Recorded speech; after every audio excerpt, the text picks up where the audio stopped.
They did add a thing where they have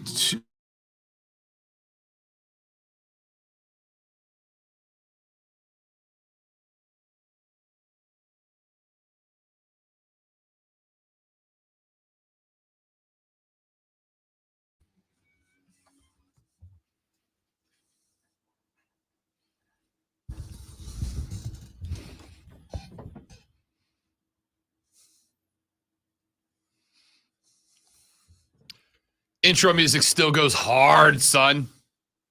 Still goes hard. Welcome in, ladies and gentlemen. The Rob Brown Show is on your radio. This is the Fan Upstate. Happy Tuesday, y'all. What's shaking? How y'all doing? Everybody good? Good start to the week? Everybody in the zone? Everybody ready to roll? Yes, I hope. I am Rob Brown, directly on the other side of the metaphorical glass. From me today and all the days is the gentleman in charge of not just this radio broadcast, but every radio broadcast in the nation. Hashtag Dad Kicks, Colonel Grudge, the alpha and the omega of the Fan Upstate, the professor of perfection, the sultan of swag, the content cast cow, the wizard of wave, the great one. Lonzo's here as well. What up, Zoe? You know, with your new beard light, it's like I have to look through the portal to see you through the beard light. I mean, other people would call it something else, but this is just to light up Rob's beard on the stream on Facebook, YouTube, Twitch, and Twitter. Glorious. Bring back that lame song and that lame wrestler. So glad he's gone, I think. We are trying to, here at the Fan Upstate. That's where we are, yeah, the Fan Upstate. Yeah. We are trying to become next gen. We are trying to become, as a power player in the building here once described us as, hip. We are trying to become cool. And so Rob, with the assistance of Captain America down the hall, Chris Evans, the other day, acquired a ring light, but not just any old ring light. This thing is like a full, what do they call the tube lights? Halogen? Is that halogen or fluorescent? Fluorescent? Yeah. It's like a tube light, but wrapped in a circle. It's big and it's bright. Because we want those of you who join us on the live stream at facebook.com/thefanupstate, on Twitch by searching The Rob Brown Show, or by searching The Fan Upstate on YouTube. We want those of you who join us on the live stream every day to not just talk sports with Lonzo and I on the air, but to interact with us off of it as well. We want you to see us at our most glorious. So go check out the stream. Hang out with us. Yeah, the stream just made me laugh out loud, so to speak. Steve said, did Rob just say this show needs a new hip? I mean, in fairness, Lonzo was the one yesterday having to prop himself up to walk down the... yeah, it's still not cleared up. I'm still having some leg problems, but that's due to old football injuries. Yeah. Nothing to do with age. Gave my knee for a team. I'm not fat and old. I'm just anciently athletic. Did I just mention I gave my knee for a team? Yeah. Okay. Coach owes me a letter of gratitude. Thank you for giving your knee for this team. Busy day on the radio broadcast today, ladies and gentlemen. A lot of stuff that we need to get to over the next 3 hours of said radio broadcast. Why, oh why, says I, is nobody watching NASCAR this year? And I know that they're not for two reasons. Number one, not only are the ratings down at every single race on television this year, but the ratings are down significantly at every NASCAR race so far this year. The second reason I know nobody is talking NASCAR is, and I could be wrong here, but I am unaware of any other show in the upstate that does talk NASCAR besides this one. I don't know of any. Again, I'm not saying there are none. I'm saying I don't know of any other show that talks NASCAR. Wait. There are other shows in the upstate? There are. Okay. All right. 6. I will take your word for it. And I am unaware of any of the rest of them talking about the sport. I have, in my own brain, a monopoly on NASCAR discussion in the upstate. Sunday, after the Masters was over, Rob Brown went back to the house. He settled in front of the 60-inch.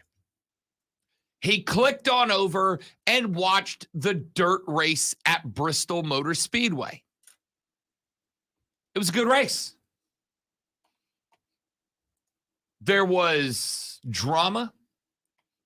There were intentional wrecks.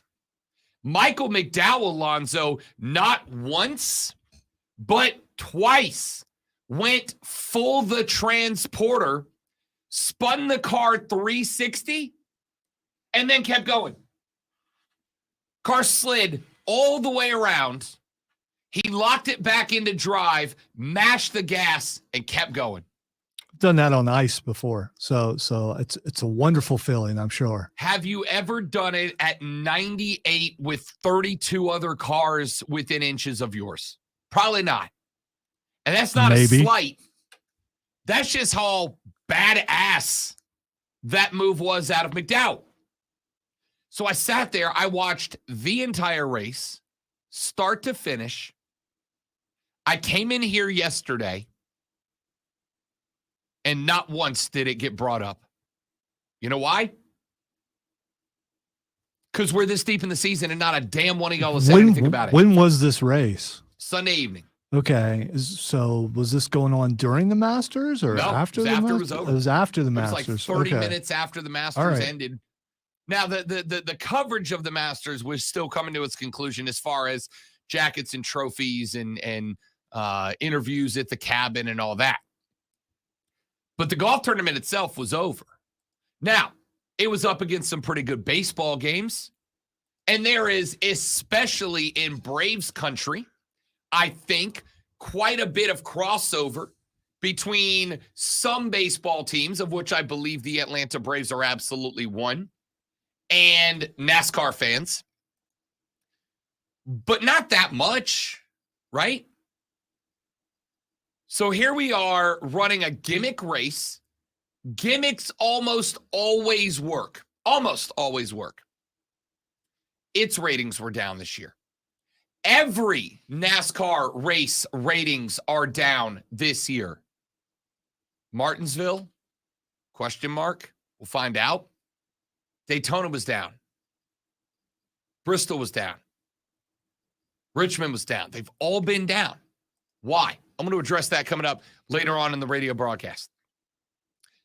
Las Vegas, as I have said on the show many times, Las Vegas is usually, not always, but usually a pretty good indicator of what is going on and what could go on in the world of athletics.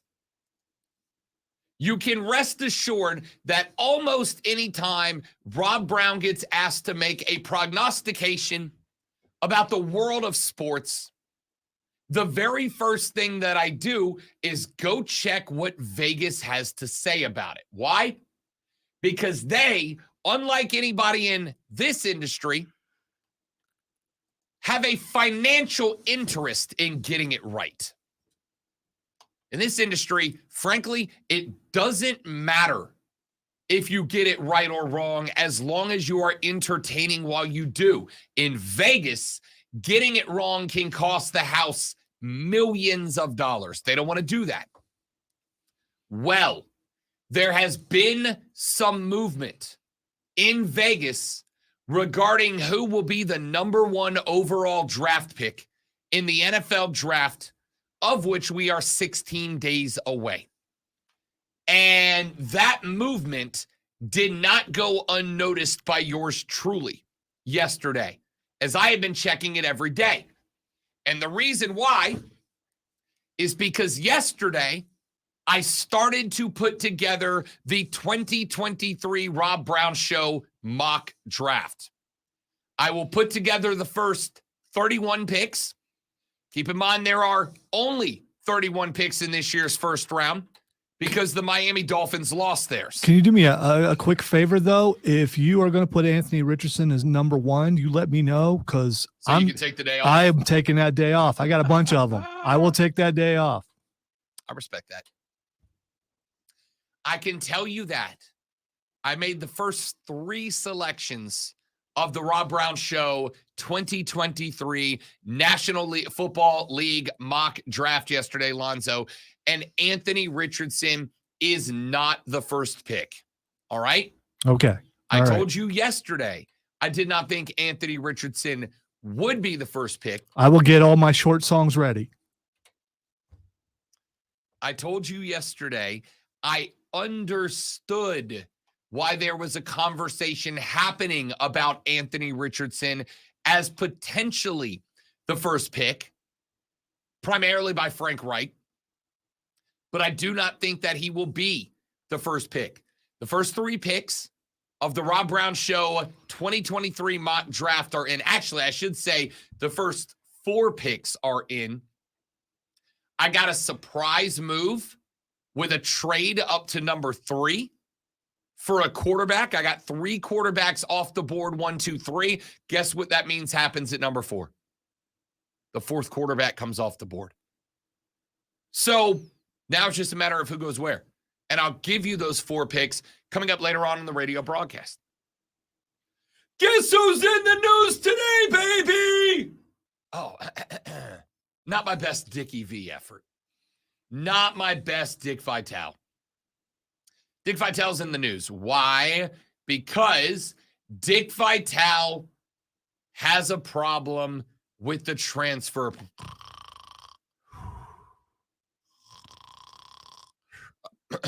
Sorry. I fell asleep with. Let me insert here a bit of well-earned respect for Dick Vitale before I proceed to insult him. Another old guy doesn't like that it's not the way that he likes it anymore. Dick Vitale's got a problem with the portal. I love Dickie V, but his take is questionable. And I can tell you that segment is going to get contentious because he's got the same emotions that Lonzo does. If you had ageism on your Rob Brown bingo card, check that off because it's on there. That we got ageism first. My predictions, babies are next. Look out, babies. I'm coming for you. Look out, tiny tots. You're on my radar. Dickie V's got a problem with it. We'll talk about that. The Atlanta Braves played their 11th game of the season last night. The day I say I'm done talking about Braves baseball, what do? Sean Murphy, 2-run dinger to take a dub in the bottom of the 10th. Oh my gosh, they've turned the season around. Wow, it was looking really bad after 10 games, but the 11th game, we see a ray of hope, a ray of light. Everything's going to be all right, people. It's going to be all right. The Braves go 2-1 against the Nats. They go 3-0 against the Redbirds. They go 1-3, including a 3-game losing skid against the Padres.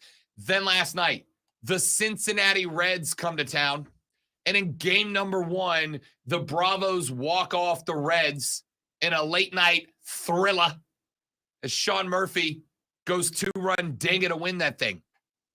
I'm going to give you some thoughts on Atlanta after the first 11 games of the season, where they stand, what I've liked, what I don't, etc., etc., etc. That's coming up later on in the show. And stop me if you've heard this one before, but the report drops yesterday that Zion Williamson is nowhere near ready to play basketball.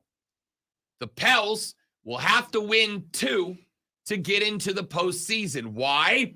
Because they collapsed after Zion went bye-bye. The hope was that Zion would be ready for the play-in tournament. He is not. That's like tomorrow, right? Correct. Then the hope became, okay, well, if he's not available for the play-in tournament, perhaps he'll be ready should the Pels make it to round 1 of the playoffs. Shams yesterday said, nope. Maybe he'll be ready by the second round of the playoffs, if the Pels can get there. Yesterday, the report dropped that, and this may shock you. Please make sure that you were sitting down and your shoes are on tight so your socks don't get blown off here. Zion is so nowhere near ready conditioning-wise that the Pels might have to make it to the NBA freaking finals if Zion is to return to the floor this year. He has been in the league 4 seasons. In 3 of those seasons, he has failed to play 40 games. So, everything's cool. Is it fair of me as a fan to be PO'd about this?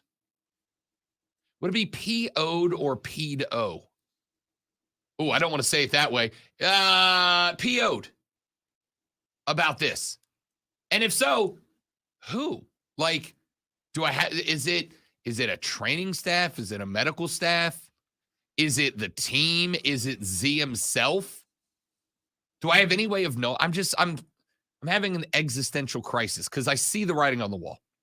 At some point, the Pels are going to get tired of it. They're going to send him to New York. He's going to become a perennial all-star. He's going to win 7 NBA titles, and we're going to go back to being basement dwellers. Oh, you said go to New York and win 7 NBA titles. That's Watch. That's the most far-fetched thing you've ever said in your entire life. Ladies and gentlemen, let us take a break. When we come back here in just a minute, I know it's early, but I want to get it out of the way. Yesterday, I was scanning some Vegas books. Why? Because you never know when a number might move that gives you the opportunity to sprinkle a little coin, get a futures pick in. And I noticed that Vegas had some movement surrounding the number 1 overall draft pick in the 2023 National Football League draft. I will tell you exactly what that movement was and what it says to me. We'll get Lonzo's reaction and yours when we come back on the Rob Brown Show and the Fan Upstate. Okay, we'll Got a live for you guys. Be right back.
per employee.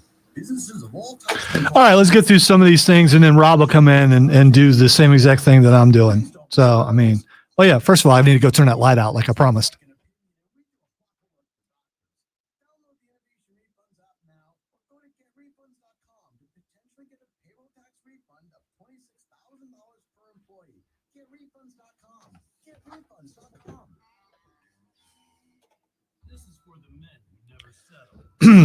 First of all, Kevin, quit trying to cause problems between shows. We're not doing that anymore. And I would be proud to have Diesel as my brother because his beard is awesome. I can't get there, but he can. So I live vicariously through his beard. And if anyone was my little brother on this entire station, I've said it before, Mark Ryan is my little brother. Let's see. Hudson mentioned something about how Diablo could beat Zelda. It's not the biggest upset we've ever had at the Upstate Pulse's pop culture bracket. The biggest upset we've ever had is when They Live, headed by Roddy Piper, defeated the Matrix. That sort of thing just happens. There can be only one. Josh, Rudy Gobert punched a player during a game, one of his own players, and he got sent home. That's what happened with him.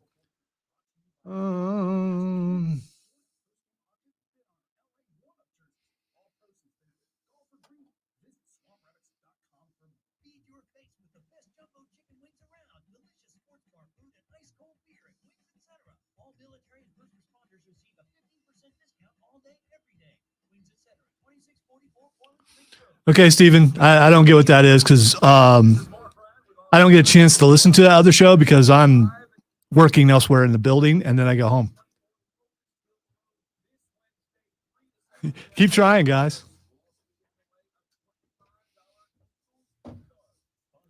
We are family, not sisters, but we're all brothers. We're a band of brothers. That's what we are, us and them. I'm in a band. We're in this together like this. I mean, intertwined with common purpose to make the station the best station of all time because we're all on the same team.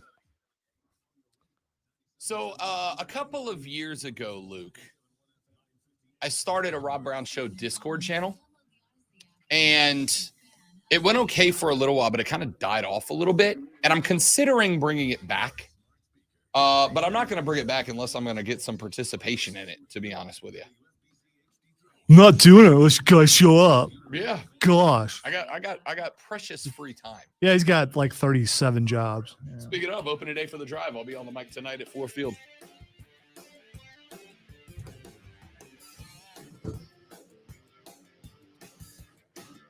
Cruising the interwebs yesterday.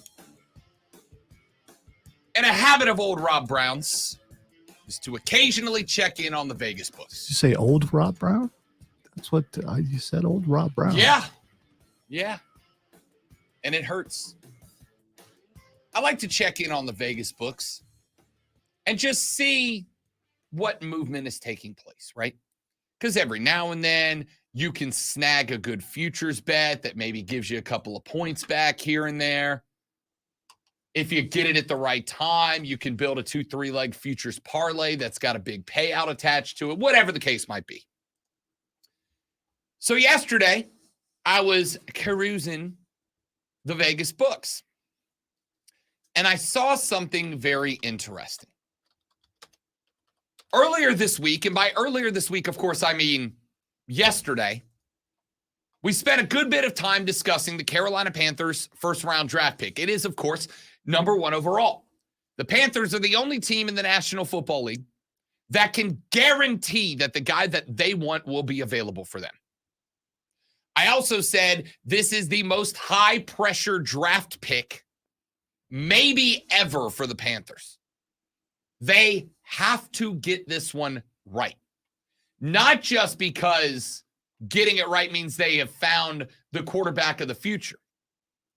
There is additional pressure in that if they get it wrong and they pick a bad quarterback, they will have to either A, try again with less money down the line, or B, wait another 3 or 4 years, go through another rebuild, and try again. The thing that has benefited the Panthers the most this offseason is the fact that there seems to be quite a bit of faith in Frank Reich to get it right. And that has led to an influx of free agent talent because a lot of people, myself included, believe that the Carolina Panthers are a great pick right now to end up winning the division next year. I think that they are a divisional championship threat. I think not only are they a divisional championship threat, I also believe that they are a dark horse to make their way into the NFC Championship game. I don't know that they're quite ready to win it. There are some good NFC teams out there. I am still looking at Philadelphia, despite the loss of talent, etc. But I don't think it is an awful pick. So I went and spent a few minutes looking around at where the Carolina Panthers stand in Vegas. And when I was doing so, I noticed something. CJ Stroud has long been considered, and by long, I mean like for 2.5, 3 weeks now, to be the guy that has the most momentum to be the number 1 overall pick. It is the pick that Lonzo has been advocating for since like December. It is the pick that we have heard from reporters out of Charlotte the Panthers are leaning towards. In fact, there is still a number of reports floating around right now that CJ Stroud has the most support in the building. And those may be accurate. But I went yesterday and looked at the odds for the number 1 overall draft pick. May I pull back the curtain for just a moment? A week ago, I did not say it on the air, but a week ago, Rob Brown placed a very small wager on Bryce Young being the number 1 overall pick. And I got that pick, Lonzo, at plus 175. CJ Stroud at the time was minus 125. So I got pretty good odds for Bryce Young at a point in time where he was not a big dog, but a dog. You want to take a stab at what those odds look like today? Or I should say, as of last night? The NFL draft futures pick right now for the number 1 overall pick and therefore QBF for the Carolina Panthers, Bryce Young currently sits, Lonzo, at minus 225. CJ Stroud has moved to plus 150. That means that CJ Stroud is now longer Vegas odds to be the number 1 pick than Bryce Young was a week ago. I really find this stuff funny because they don't know anything. They don't. I know Vegas is very good at this stuff.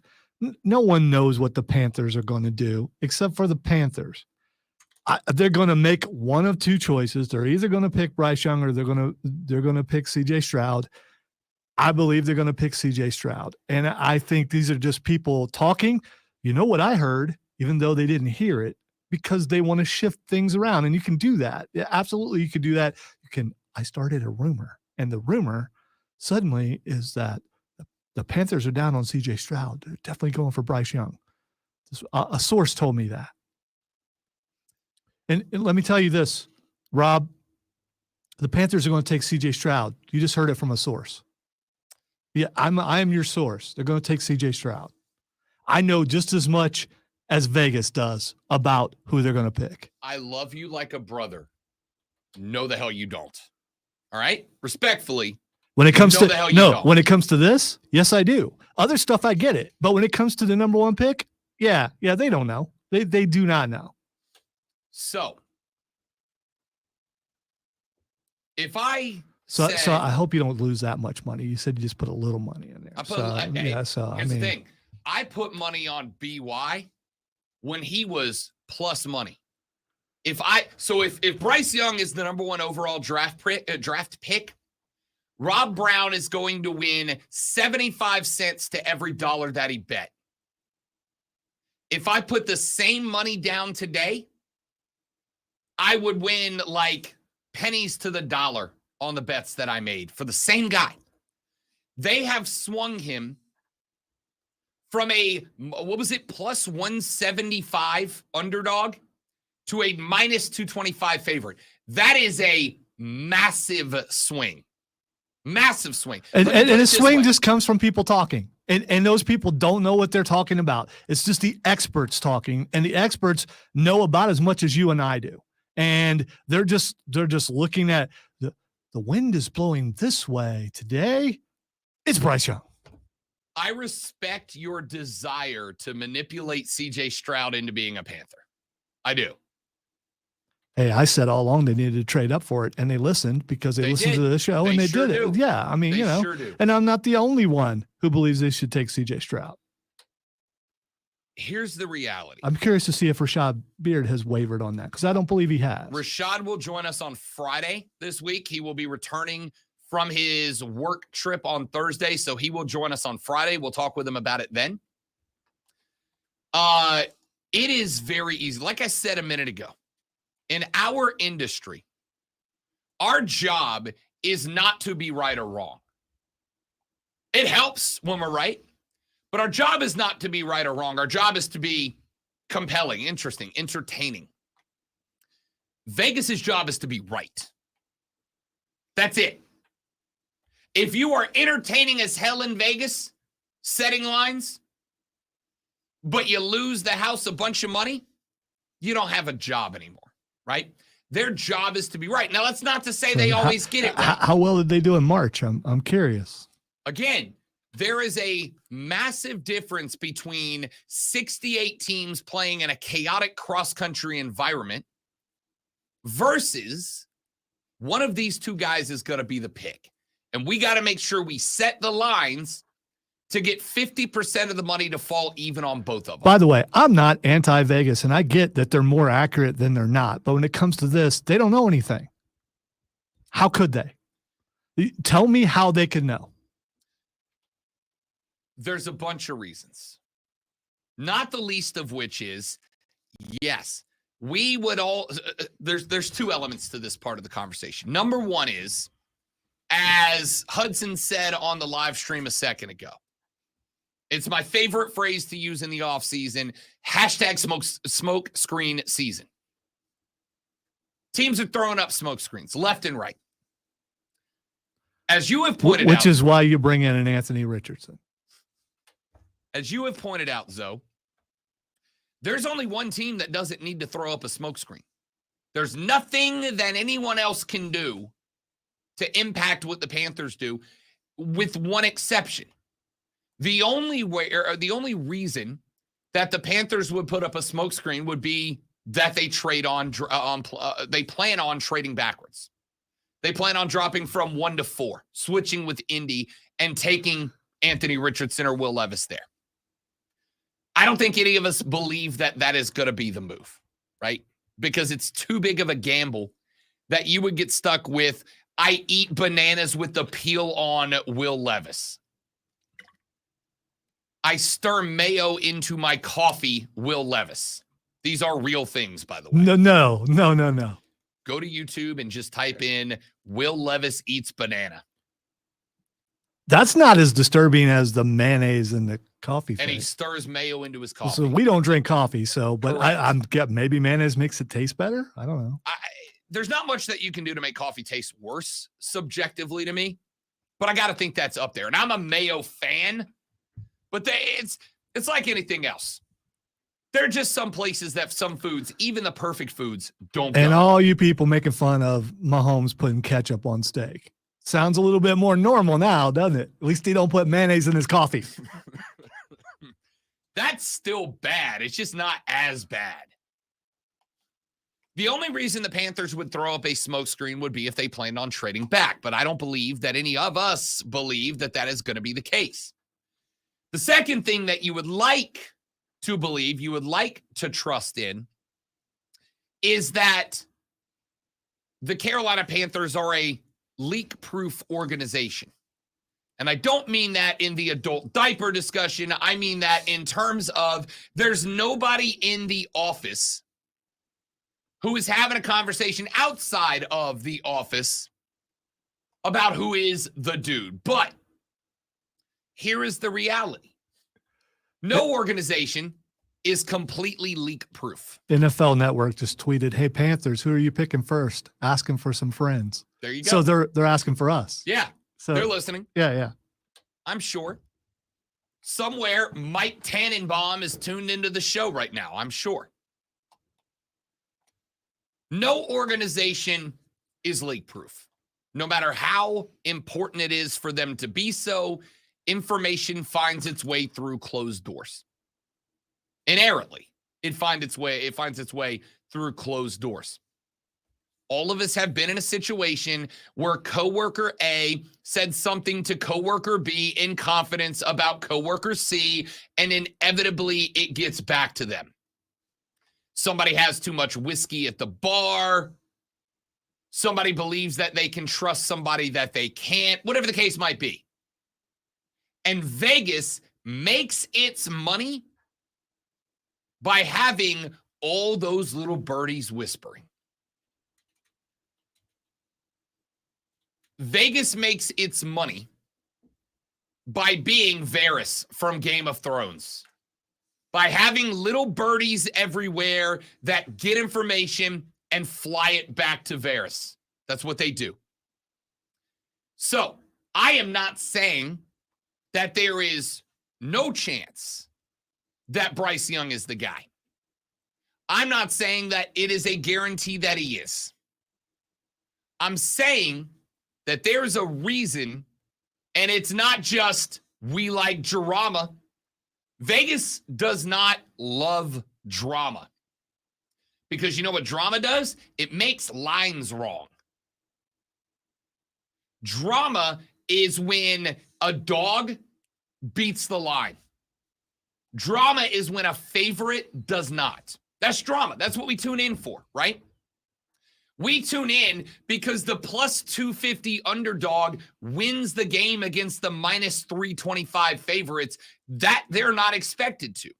Drama makes lines wrong, and lines being wrong cost Vegas a lot of money. They are as tuned as, again, they're not going to get them all right. It's sports. That's why we gamble. We gamble for the lines to be wrong.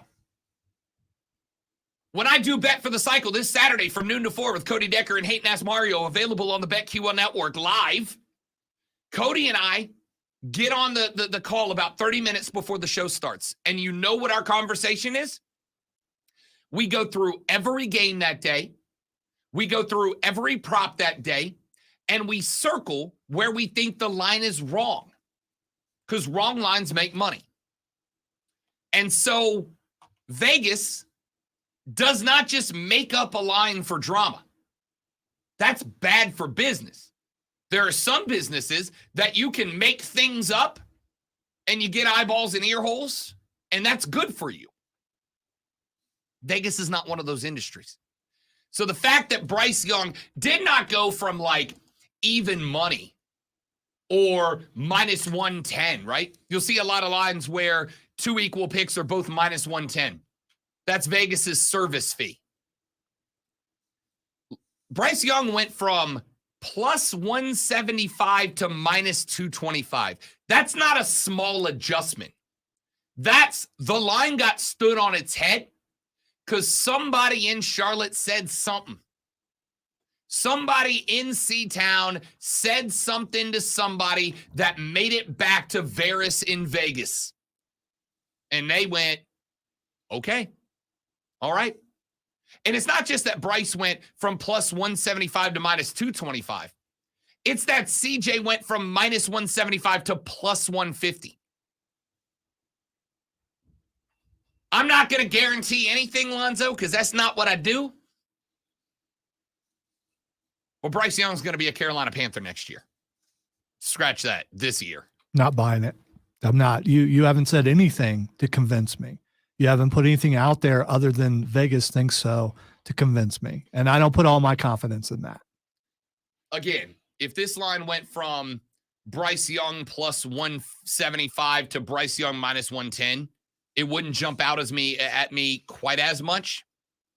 But a swing from plus 175 to minus 225 is ridiculous. So if it swings back, what does that mean? I will be shocked is what it means. Okay.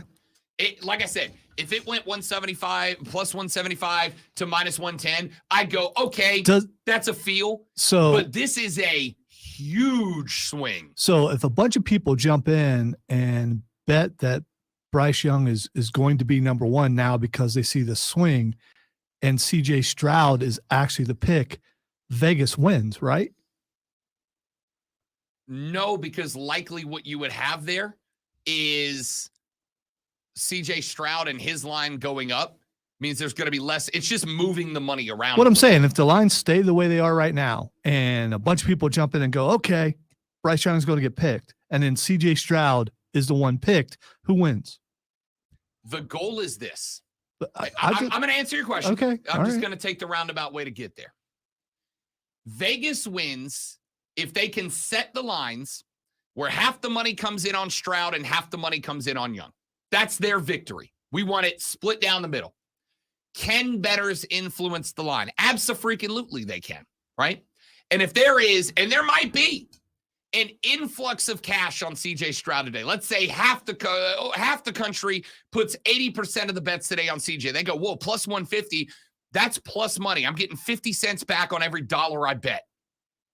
And over half the money comes in on CJ. These lines may come back. CJ might go to like minus one or plus 125 and Bryce back to plus 175. And we'll look at that movement. But a movement of 300 points on the Vegas line means that the money was pouring in on Bryce, or somebody said something that got out there, even if it's not been reported. By the way, just to add, if you consider this, let's say you didn't really answer me though. Who wins if Bryce Young, if people put a bunch of money on Bryce Young and CJ Stroud is the pick, who wins? It depends on what the odds come in at. You can bet this up till the second that the name's announced.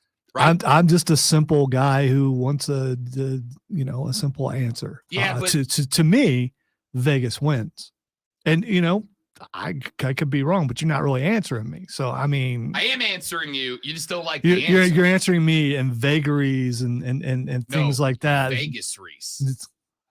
We need to go. Bro. Nailed it. By the way, Peter King says that Bryce Young is the pick. If that adds any relevance to you. Let's take a break. We'll come back. We'll wrap up hour number 1. Some more thoughts on this, and then we'll call it hour number 1. I'm bad at this job. Back after this on the Rob Brown Show on the Fan Upstate.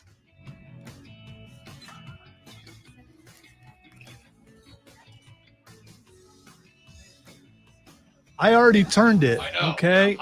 Well, it's because we're having a heated conversation, and you wore a hoodie again. I don't get. Well, it got nice in here at the end of the day yesterday. Thank you. There's Chris telling me that my computer is. Oh, I was like, what did he do? So apparently it took this long. So.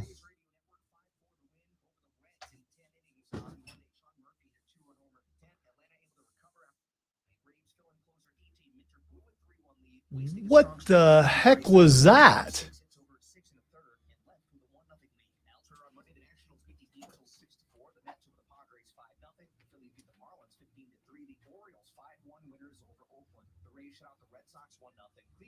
Yes. Weird. Download the Odyssey app, search the Fan Upstate, and listen anywhere on your phone. I'm Chuck Sanders with the Sports Flash on the Fan Upstate. This is a special offer to all Americans who own a vehicle with less than 200,000 miles, with an auto warranty about to expire, or with no warranty coverage at all. Due to the decline in the economy, CarShield is announcing a low-cost, month-to-month vehicle protection plan that is now available to the public to save any driver out-of-pocket expenses on future auto repairs. Call now to find out how you can pay almost nothing for covered auto repairs. Yes, you heard that correctly. Pay almost nothing for covered auto repairs. An open phone line has been established for all drivers to call for a free quick quote. Call 800-758-7980 now. Drivers who are covered will not have to pay for covered repairs again. This protection plan is at an all-time low. Additionally, Come around here real quick. I want to show you something in case it disappears. Look at channel 2 Look at channel 2. on wide orbit. On wide orbit. That doesn't seem good. No, it does not. Everything flashed and that popped up there. Yeah. I'm thinking that's not a good thing.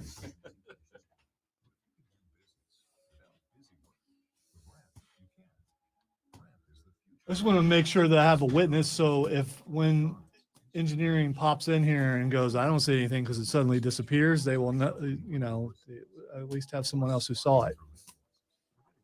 So Did you take a picture of it? no, I'm not. That's probably a good move, actually. I want to push the button to see what happens, and I know I shouldn't do that. So I'm trying to make myself not push the button.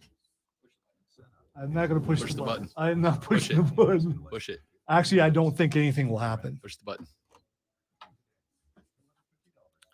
But essentially, that channel may be dead, which means that I'm hoping 3 works. I guess I could test 3 by just pushing it. Okay, so 3 works. So I at least got some bumper coming back. Just don't recall ever seeing that. That's all. And I'm always curious as to what do I do if this happens again type things. And did this happen system wide?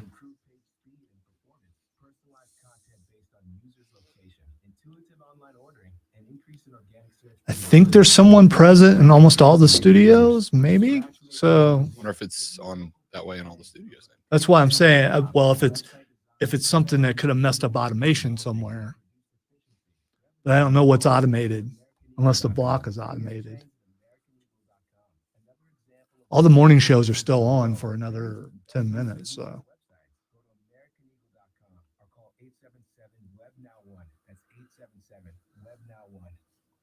As a roofer, I'm always on the go, so I need to be able to get things done from anywhere. That's why I partner with Beacon. With the new Beacon Pro Plus app, I've got the friends I depend on, like GAF, right at my fingertips. It's like having my Beacon rep in my pocket 24/7.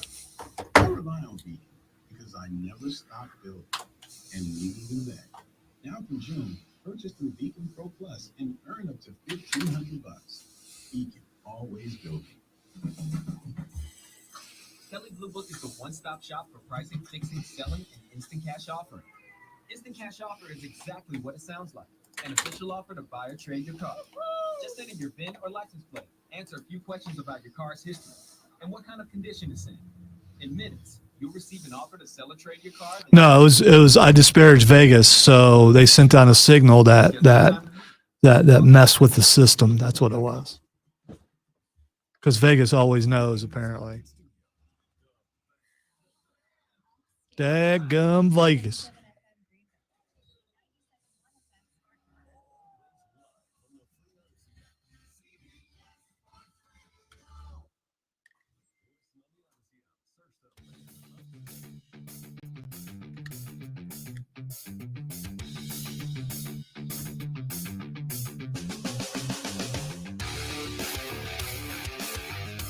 Couple of texts on the text line, 71307. Start your text with FAN, F-A-N. We'll read them on the air. Here's what we got. I just lost both channels, by the way. Oh, well, that seems bad. So, yeah. Channel 1's still there, but... Hey, Cap, we need you if you're listening. We got the double playback has been interrupted. Yeah, that's why the music cut off. Yeah, that wasn't me fading. That was it just stopped. Things are going great over in the studio. All right, a couple of texts that have come in. We may be taking this thing all the way to noon with no more breaks. We'll find out. Texas says, just answer the question, Rob. You want a very simple answer to a complicated formula, right? This is how it works.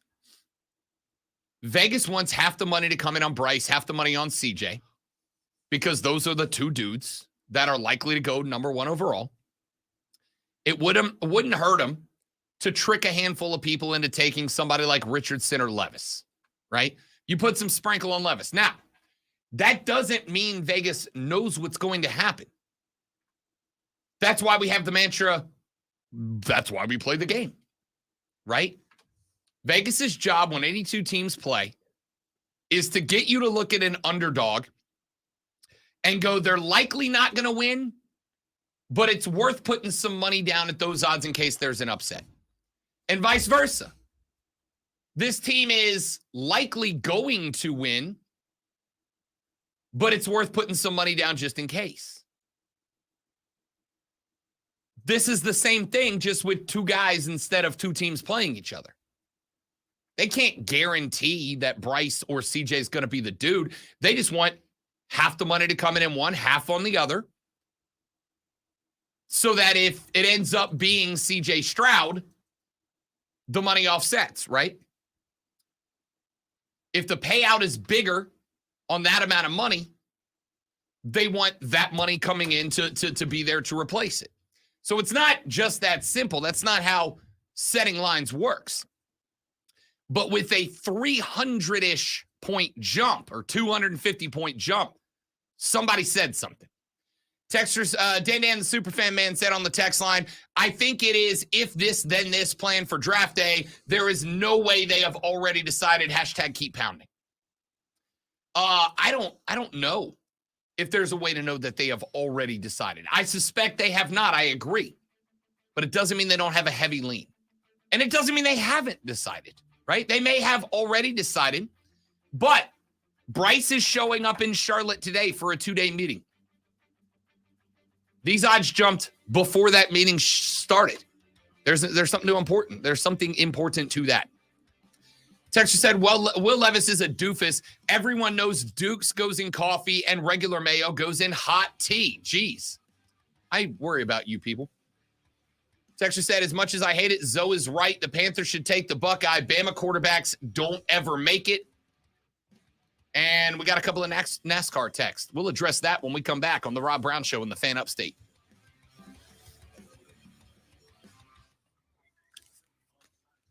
So what I did is I tried to put something in the channel, and then the red warning disappeared. Okay. But the thing I went to put in the channel also disappeared. Then I put something in the channel again, and it stayed. Wow. There's a whole lot of trying stuff in radio from the producer side. Push the button. By the way, I did push the button. I turned everything down and pushed the button, and it started playing from the number one stack, which told me it would play. That's why I ended up trying to put stuff in 2 and 3 to see if it would work. It also reset everything, so it took it out of inserts. So when I went to get the hotkey, it started playing. So luckily I turned everything down before I did all that, because, I am a radio professional.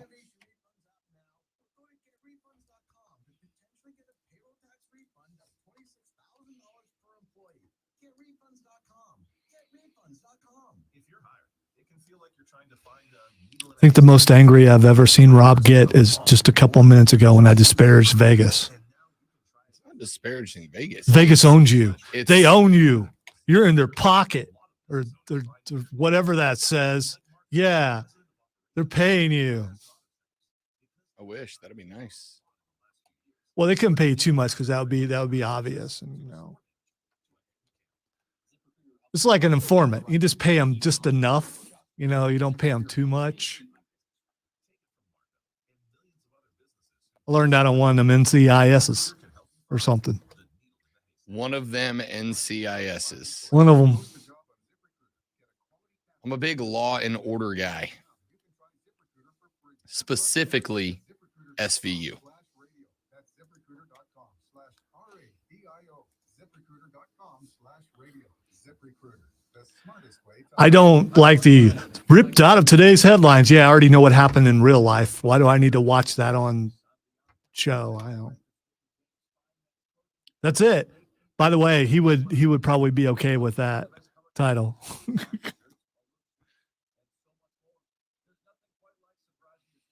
Doesn't work as well as Vinny Vegas, so I mean, you know. I don't know why, but my favorite nickname of sports broadcasters is the Brick. Because how do you become known as the Brick? JT the Brick. How do you become known as the Brick? Yeah, I don't know. I don't know if he's ever explained where that came from. I know he like started out as a caller on Jim Rome, I think. Yep.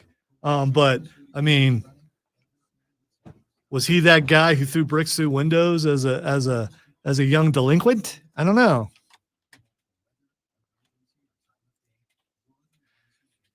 Chris and I were having a semantics thing that we do in front of Andrew, the new engineer. He's like, "Why don't you guys look it up?" I was like, "You don't understand. We're going to do this till one of us relents and actually looks it up." I just did. Apparently his nickname, The Brick, came from when he was a caller to Rome's show because Rome early in his career hit him with his takes are bad in basketball. A terrible shot's called a brick. Okay. All right. And his takes were like bad shots.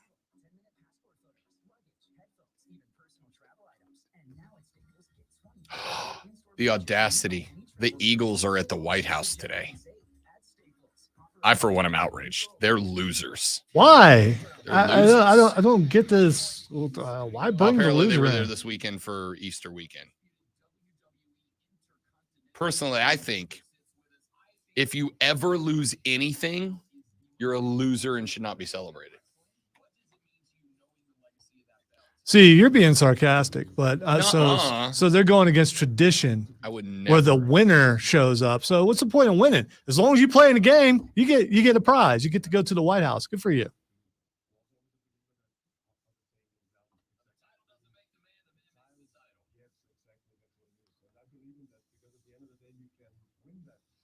Yep, that's the reason why, Luke. You're absolutely right. Good one.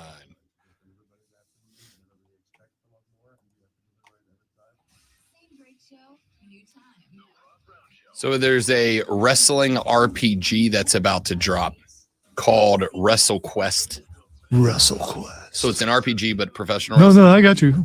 The main characters' names are Muchacho Man, Brooder, and Nozomi.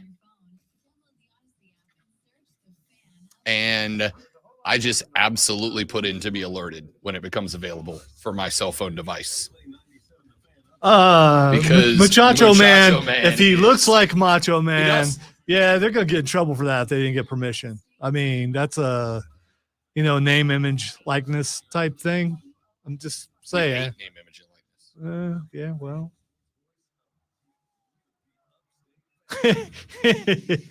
Ooh, see. that was very good, Luke. That was good. That Well was definitely done, good. Luke. Well done. Ooh, see. That's excellent work. Excellent work.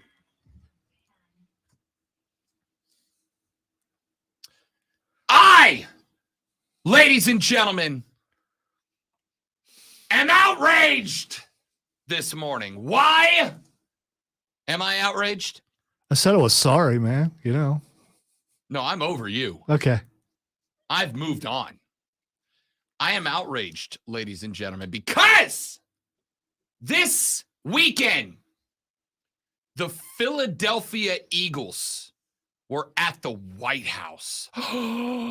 Lonzo, the Eagles are losers. Yeah, I'm just curious. Did they visit the White House because they didn't get to Doesn't after matter. they won the Super Bowl a Doesn't couple of years matter. ago? Nope. So you, yeah, I Doesn't haven't matter. looked They're it up. losers. Nope, Is you're a that the loser. reason? You're You're just trying losers. to, okay, all right. You're Because losers. if that's the reason, if it was a delayed visit, that's Nope, doesn't totally matter. different than inviting The Iowa. only thing that matters is you're a loser. So should I look it up? The way you're reacting, I think maybe I might have guessed it right. The Eagles are losers and shouldn't be allowed in Washington, D.C.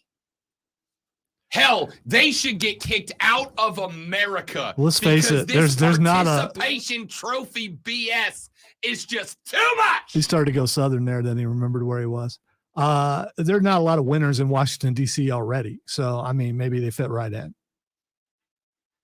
They're losers, and they should be treated with disdain and hatred So should I look this up? for losing. Or- I or honestly was don't know that or right? care the Oh, you, backstory. you didn't think about it until I said, It was- okay. no, no, all no, right, no. all right. All It's right. that I don't care because I got to make fun of a group of people. And Can't was we gonna do all that. just get along, Rob? no, we very clearly cannot. We can't. We've tried. We all hate each other. You know who I hate the most, Lonzo? Losers! No participation trophy for you. None. If you're a loser, do better. Okay, because the winners, Have you tried the winners, not losing? the winners used to get stuff. Yeah. Now, I guess it is just about trying because you're going to get something. So I mean, Losers. for now, the winners still get better stuff, but if it might change, and the losers also get better stuff. If your team makes it to a Super Bowl and loses, and you celebrate making it to the Super Bowl, you are a loser too. You loser. Who celebrates making it to a Super Bowl and not winning that? Garbage people. That's who. Losers celebrate making it to the dance and not winning it all. Losers. All right, so of this is sarcasm, by the originally way. it was all canceled because they didn't like Trump, from what I'm seeing on the thing. So maybe they're there because he's not there now. I cannot find where they actually visited. Every story I'm finding is from 2018. Are you sure that they? Wait a minute, there we go. The White House picked the Eagles over the Chiefs in the Super Bowl, so maybe they invited them because they picked them to win. Losers. That was from the Kansas City Star. They may be a little bit biased. I don't know. Cannot believe that we are celebrating losers. Dude, I seriously do not see where they were there. Are you sure? I don't know. It's on my Twitter. And if it's on Twitter, it's true. Yeah. Okay. Now I got to scroll. I just wanted to make a joke. All right. Well, I apologize for vetting. I mean, it is lost art. I just wanted to make a dumb joke and LOL a little bit. That was all. Once again, That was all. Lonzo kills the bit, man. Why am I even here? I don't know. You're just here to crap all over my hilarious jokes. I'm here because I'm scheduled to be here. That's all. Ladies and gentlemen, our numero dos of the Rob Brown Show starts right now. It is the Fan Upstate. I am Rob Brown. He is the great one, Lonzo. Glad to have you along for the ride. If you'd like to be a part of the radio broadcast, now's your opportunity. The Gilstrap Family Dealerships.com phone line is open for you at 844-326-3663. 844-326-3663. You can also shoot us a text at 71307. 71307.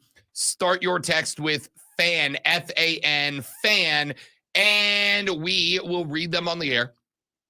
Unless you send me one of those texts that I cannot read on the air, and then please just know that I laughed at it off of it, all right? Some of y'all love sending me a text to see if you can trip me up and get me to read it on the air when you know good and gosh darn well that I cannot, all right? You might get by him. You're probably not going to get by me. So, I mean, Correct. It's two-pronged defense over here. Safety and free safety. I don't know which one's free. I don't know which one of us is. I'd say you're strong safety. Yeah, because I want to hit people. Yeah, you're the strong safety. All right. NASCAR on Sunday ran the dirt race at Bristol. It started after the Masters was over. It was up against a number of Major League Baseball games, including the Atlanta Braves. Now, the Bravos, I suspect, are the only team that likely has a notable bleed over between fans of that baseball team and also NASCAR, right? I don't think there's maybe the Royals, because there's a track in Kansas City, have a little bleed over from Major League Baseball and NASCAR fans that want to watch both. But even with the Braves playing, it was game number 9 in the Major League Baseball season. And by the way, a game that the Braves got the hell beat out of them by the Padres. So, what is going on with NASCAR right now? They had a really, really good race at Bristol. It was entertaining. There were at least 3 I can remember off the top of my head. Moments where a car spun a full 360 and then came out driving away out the other side as if Jason Statham himself was at the wheel. Really good race, really interesting race, and yet nobody watched it. The ratings for NASCAR season-wide are down. Listen to these numbers. According to Sportscast, the Clash at the Coliseum, a gimmick race, down 15% in viewership from last year. The Daytona 500, the crown jewel of NASCAR season, was down 8% in viewership. In television numbers, that's a big drop, right? In TV numbers, losing 8% of your audience from season 1 to 2 starts the cancellation conversation.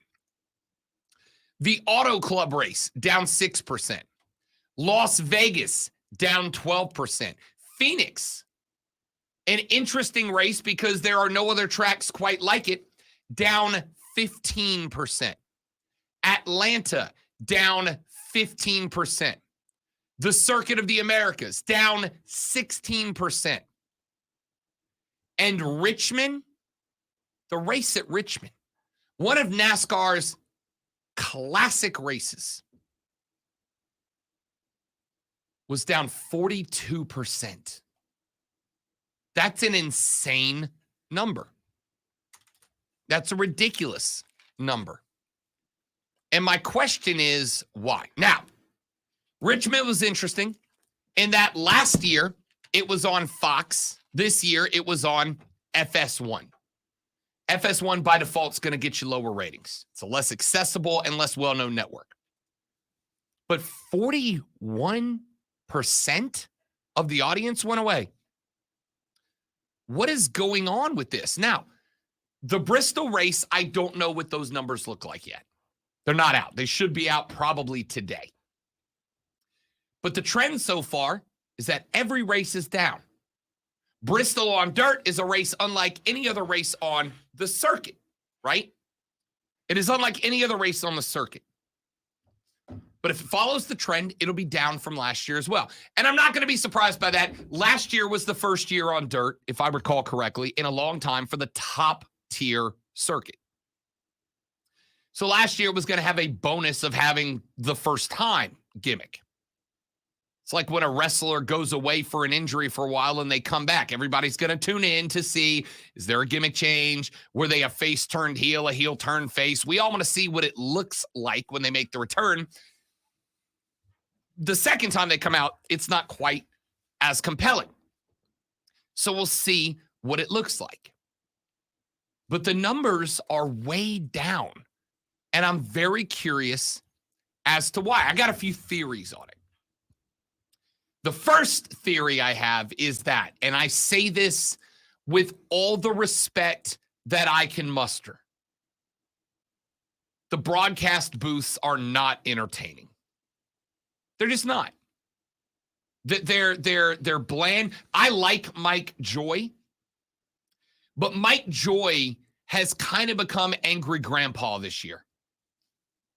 About 3 weeks ago, maybe a little longer, and I can't remember which race it was, but there was a race, and Fox just cut away from the race. There was a battle going on for 1, 2, and 3, and they just cut away from the race. No side-by-side view. They just went to commercial while a battle was taking place for the lead. Could you imagine, Zoe, if you were watching a Chiefs game, Mahomes had 1st and 10 on the 8 going in. He's under center, and if the TV network goes, we're going to step away for a commercial break, we'll be right back to let you know the results of this drive. You'd be infuriated. Yeah, even wrestling goes to picture-in-picture. Yeah. And they just stepped away. But that wasn't the worst of it. The worst of it was that everybody went outraged, right? The NASCAR fans posting on social media. And granted, they are not the most important people, but they are pretty damn important. The NASCAR fans were like, yo, Fox, what are you doing? Why are you going to break? We got a battle going on for the first 3 spots. What are we doing here? Mike Joy later in that same race came back. They got late in the race. There's like 12 laps, 14 laps left.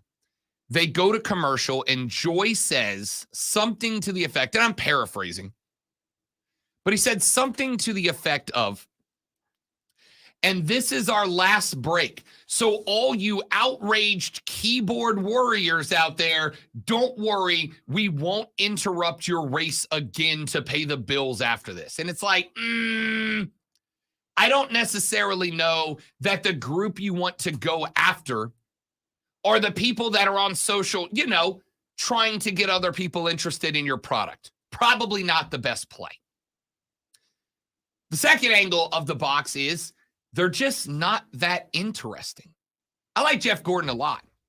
There was a spot in this last race where Kyle Larson and somebody else got into it. Was it Justin Priest? I think it was Parisi. They got into it. It certainly looked intentionally hitting each other. Priest pulled up next to, I believe it was Larson, don't judge me. And he held the old single bird out the window as he passed him in the caution lane. And Joy was like, Jeff, do you want to tell us what this sign language means? And Jeff was like, oh yeah, he's thanking him for having his mom bring cookies to the track yesterday. And it's like, you had an opportunity to actually really either A, be entertaining, or B, give us a genuine thought on what happened here. And you made a dumb joke. I thought that was pretty funny. It wasn't. And I'm sure he did it in a sarcastic way, which, was probably even funnier. He did, but it didn't land, right? The box has all the knowledge to give you some compelling stuff, but they just don't. It's the most mundane snooze fest commentary ever. So if I do get somebody to sit down and watch the race with me, it's a boring broadcast. I could mute it and get almost the same thing out. The only thing that works well is when Jeff starts giving you mechanical breakdowns of what's going on in the car. But I've got 2 more theories about this. Theory number 1 is that with the new car designs, and I'm not saying that this is bad or good, I don't know. But with the new car designs, and with the increasingly and ever restrictive rules they have put into place, it has basically come down to driver talent only, right? I mean, yeah, you got to have a crew that turns good time on your pit stops. But like the Bristol race, you could only make pit stops at the end of stages because it's a short race. So pit stops really didn't have that much to do with the outcome of the race. And the problem with it coming down to driver talent is that racing is a wildly difficult sport to get into, right? Traditionally, racers only come out of racing families. You know how many times I got the opportunity to get into racing? 0. Rob Brown might have been the next Dale Earnhardt Sr., but we'll never know. Because there's no access to racing unless you're in a racing family, right? And so you end up having a handful of guys that have natural top-tier talent. Elliott, Larson, Bush, etc. Yeah, every now and then have a young guy jump onto the scene, but at the end of the day, because of the fact that the rules are so restrictive and the car designs are so similar across the board, your mechanics knowing how to juice that last 1 or 2 horsepower out of the car ain't a thing anymore. They've restricted that ability.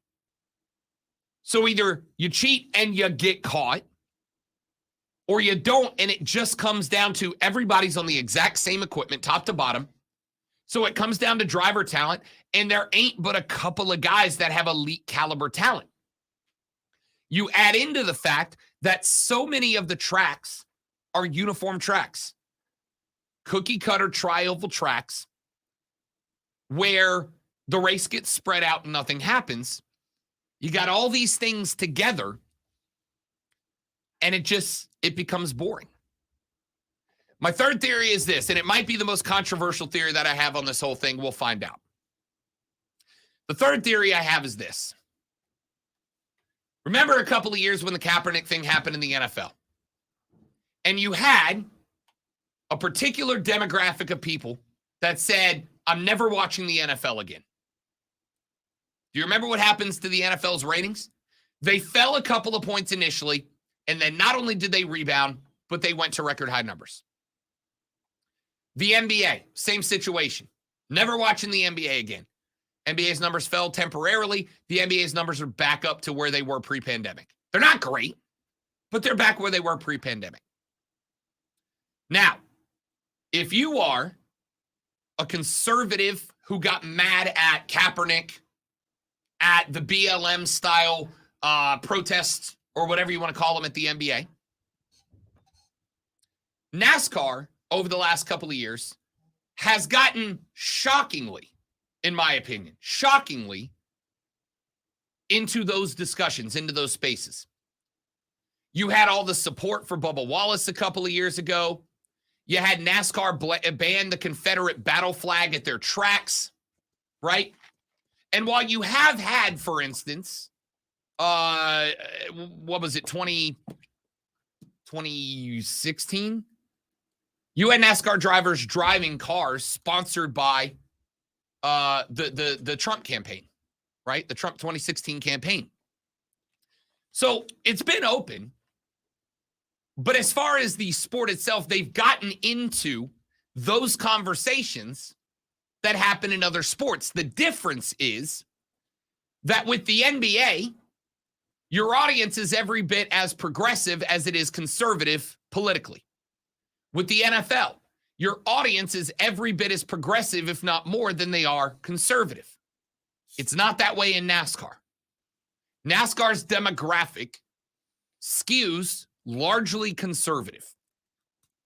And so with NASCAR getting into, although not as egregiously or overwhelmingly as the NFL or the NBA did, or Major League Baseball, with NASCAR, even on the periphery, entering the conversation about inclusiveness, banning the Confederate battle flag, etc., a flag that, as somebody who's been to a lot of NASCAR races, was very popular at the track. Very wildly popular. You've seen the stars and bars everywhere at tracks. Now you can't bring them anymore. They're banned, right? I suspect to some degree that NASCAR entering into those areas of political speech around their sports, but having a much larger conservative demographic audience than the NFL or the NBA has probably caused them to suffer a little bit more than those sports would. The NFL got into those discussions, and sure, I am sure that some percentage of their traditionally conservative skewing audience walked away. I don't dispute that. So what you're saying is we should say thank you, Brandon. Say whatever you want to say. Say whatever you want to say. Remember, the Let's Go Brandon chant started in NASCAR. That was my point. Yeah. And That's not what they said, though. But still. correct. I don't disagree. I saw the clip. I go to NASCAR races. At both of the three Charlotte races I have been to since I moved here, a very large "Let's Go Brandon" chant broke out. Is there the possibility that maybe people just aren't into it anymore? Maybe the sport is actually dying. But why the sudden drop? Because the numbers But were I don't up think last year. No. I'm not so sure it's a sudden drop, because I used to see people with NASCAR hats and all that kind of stuff all over the place, and I don't see that anymore. I saw it in Ohio when I lived in Ohio. I saw a bunch when I moved here. Don't really see it anymore. And so I just think maybe interest is waning across the board for the sport. I don't disagree that is a possibility, but it is. I just don't think there's one reason, is what I'm saying. It's probably a little bit of almost everything you've said. I'm not arguing. In fact, there's one more that I haven't gotten to yet, which is I don't think any sport markets itself as poorly as NASCAR does. I think NASCAR is probably, of the professional sports, the worst marketed sport out there. The other thing is, when's the last time you saw a NASCAR commercial? Right. Yeah. The other thing is, most other sports you can play when you're a kid. NASCAR, you can't do. I mean, yeah, you can start out. Most of these guys start out on go-karts and they graduate to dirt tracks and they move their ways up. But these are usually kids who come from, like you said, NASCAR families. That's why you have so many brothers and cousins and dads all racing, because that's how they were raised. And maybe some of that is phasing out too, because certain families are no longer in the race game anymore. So access to driving as a kid isn't there, right? With the NBA, any kid can go find even a local blacktop court and get out there and play basketball and learn the sport. Baseball, you can go out with a rock and a broom handle and get the concept of baseball, if not the sport. Soccer, anybody with 2 traffic cones and a ball can play soccer. Racing, you got a very specific set of requirements, and they ain't cheap to do it, right? Even to get your kid into go-kart racing, you got to be able to afford a go-kart and learn about it. It's also a very technically adept thing. You got to get into racing, you got to know how cars work and work your way out. So I don't disagree with that, which leads to, like I said, the problem with there's only an X amount of elite caliber talent, because you can't go out and find the guy. You go to any, how many stories in the NFL have we heard, Zoe, of this kid moved here from Australia or South Africa or France, and he never played football until his senior year, but it turned out he's kind of a badass. We hear that story all the time. Don't work like that in racing, right?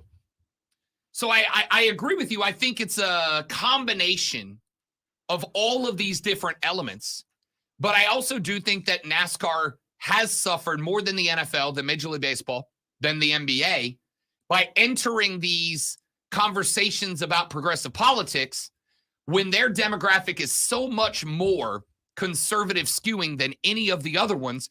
And hey, if you're a fan, it's your right to walk away.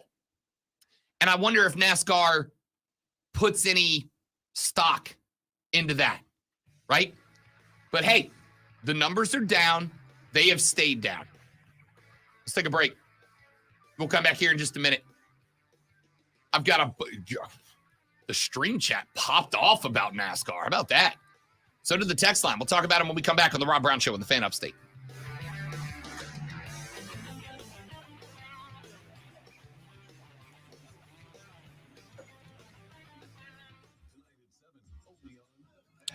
Kevin, the other thing is you want to speak to me being from the North. Maybe that's part of the problem. You need to appeal to everyone, no matter where they're from, if you want a sport to grow. And if everyone has the same thought process as you do, well, what do you know? You're from the North, then the sport's going to continue to decline. And by the way, I've lived here almost half my life, so whatever. And I'm not walking away because I'm mad.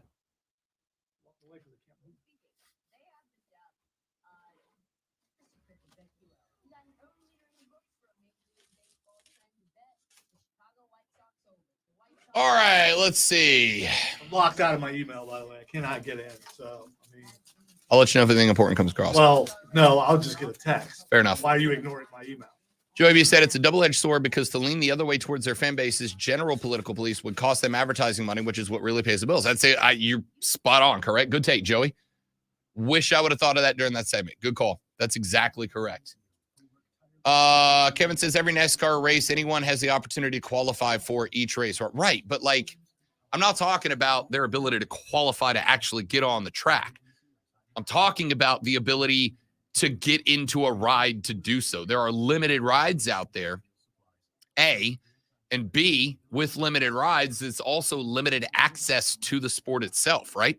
Like, I really enjoy going fast. I'm a big roller coaster guy. I truly think that if I had access to racing when I was a kid, I likely would have gotten into it.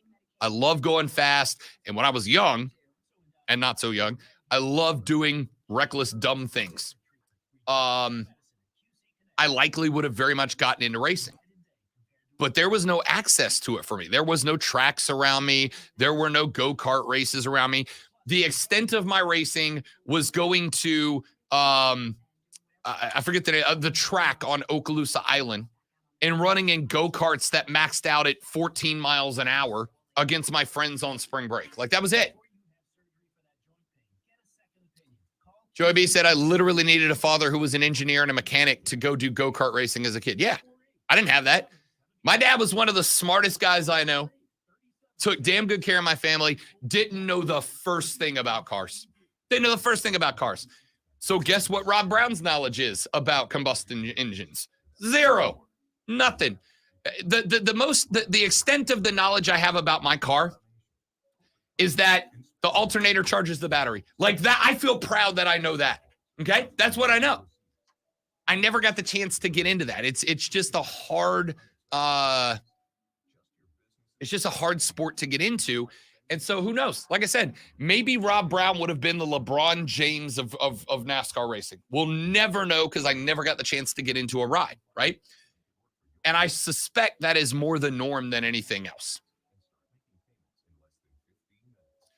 Kevin said the redneck atmosphere got killed in NASCAR. Now the redneck's gone back to dirt racing. I bet you $100 the popularity of dirt racing is up more than NASCAR. I would not take that bet because you're probably right. I would bet you're probably right. If you walked away from NASCAR because they put out political views, if you consider them political views, going back to your local dirt track was probably a big option. And I'm not saying this disrespectfully, but I go to Travelers Rest Speedway a couple times a year just to watch dirt races. And even since I moved here, TR Speedway was, and again, not to get anybody in trouble, but one of the last places that shut down due to the pandemic, right? And I watched the audiences be very popular. I suspect you're probably not wrong. Joey V, we got Joey B and Joey V on the stream now. Joey V says, I think the drivers themselves nowadays just don't have the personas or brash personalities that maybe some of the older ones had in recent history. I agree with that too. We have seen so far this year, and I'll talk about this when we come back in a short segment. We have seen a lot of guys getting in. In fact, a couple of drivers fined because they have admitted that I spun that guy on purpose. I hit that guy on purpose. So I think that element is kind of returning to some degree, but NASCAR tries to kind of squash that, right? Like they don't want that to be the case. They don't want demolition derbies on the final couple of laps anymore.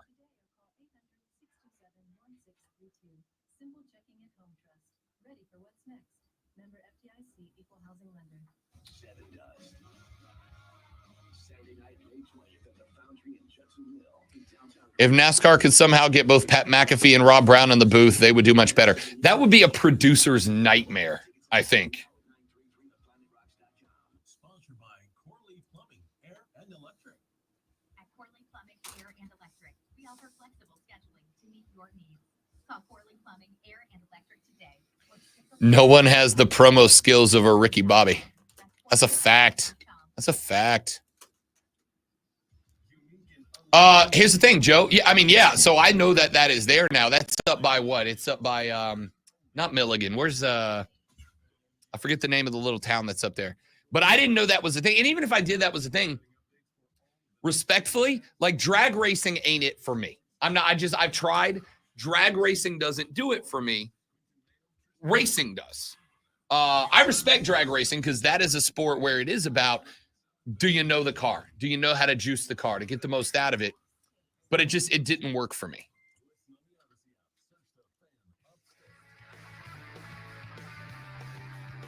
The Rob Brown Show back on your radio. It is the Fan Upstate. Robin Lonzo with you. Let me finish up some thoughts there, and then I'll call that a segment. I'm not going to spend the whole day talking NASCAR. I could. As I mentioned earlier, I'm relatively sure we're the only show in the Upstate that does talk NASCAR. Why? Because we're just that damn good. I had an uncle who tried to get me into this stuff because Columbus Motor Speedway was probably 5 minutes from my house. I heard them racing at night when I would go to sleep. So, I mean, it's one of the things from my childhood. I would hear, and it was a dirt track, and I would hear them. He took me over there one time, and it was pretty interesting. And he like introduced me to all the people. It was more of a family atmosphere at that track.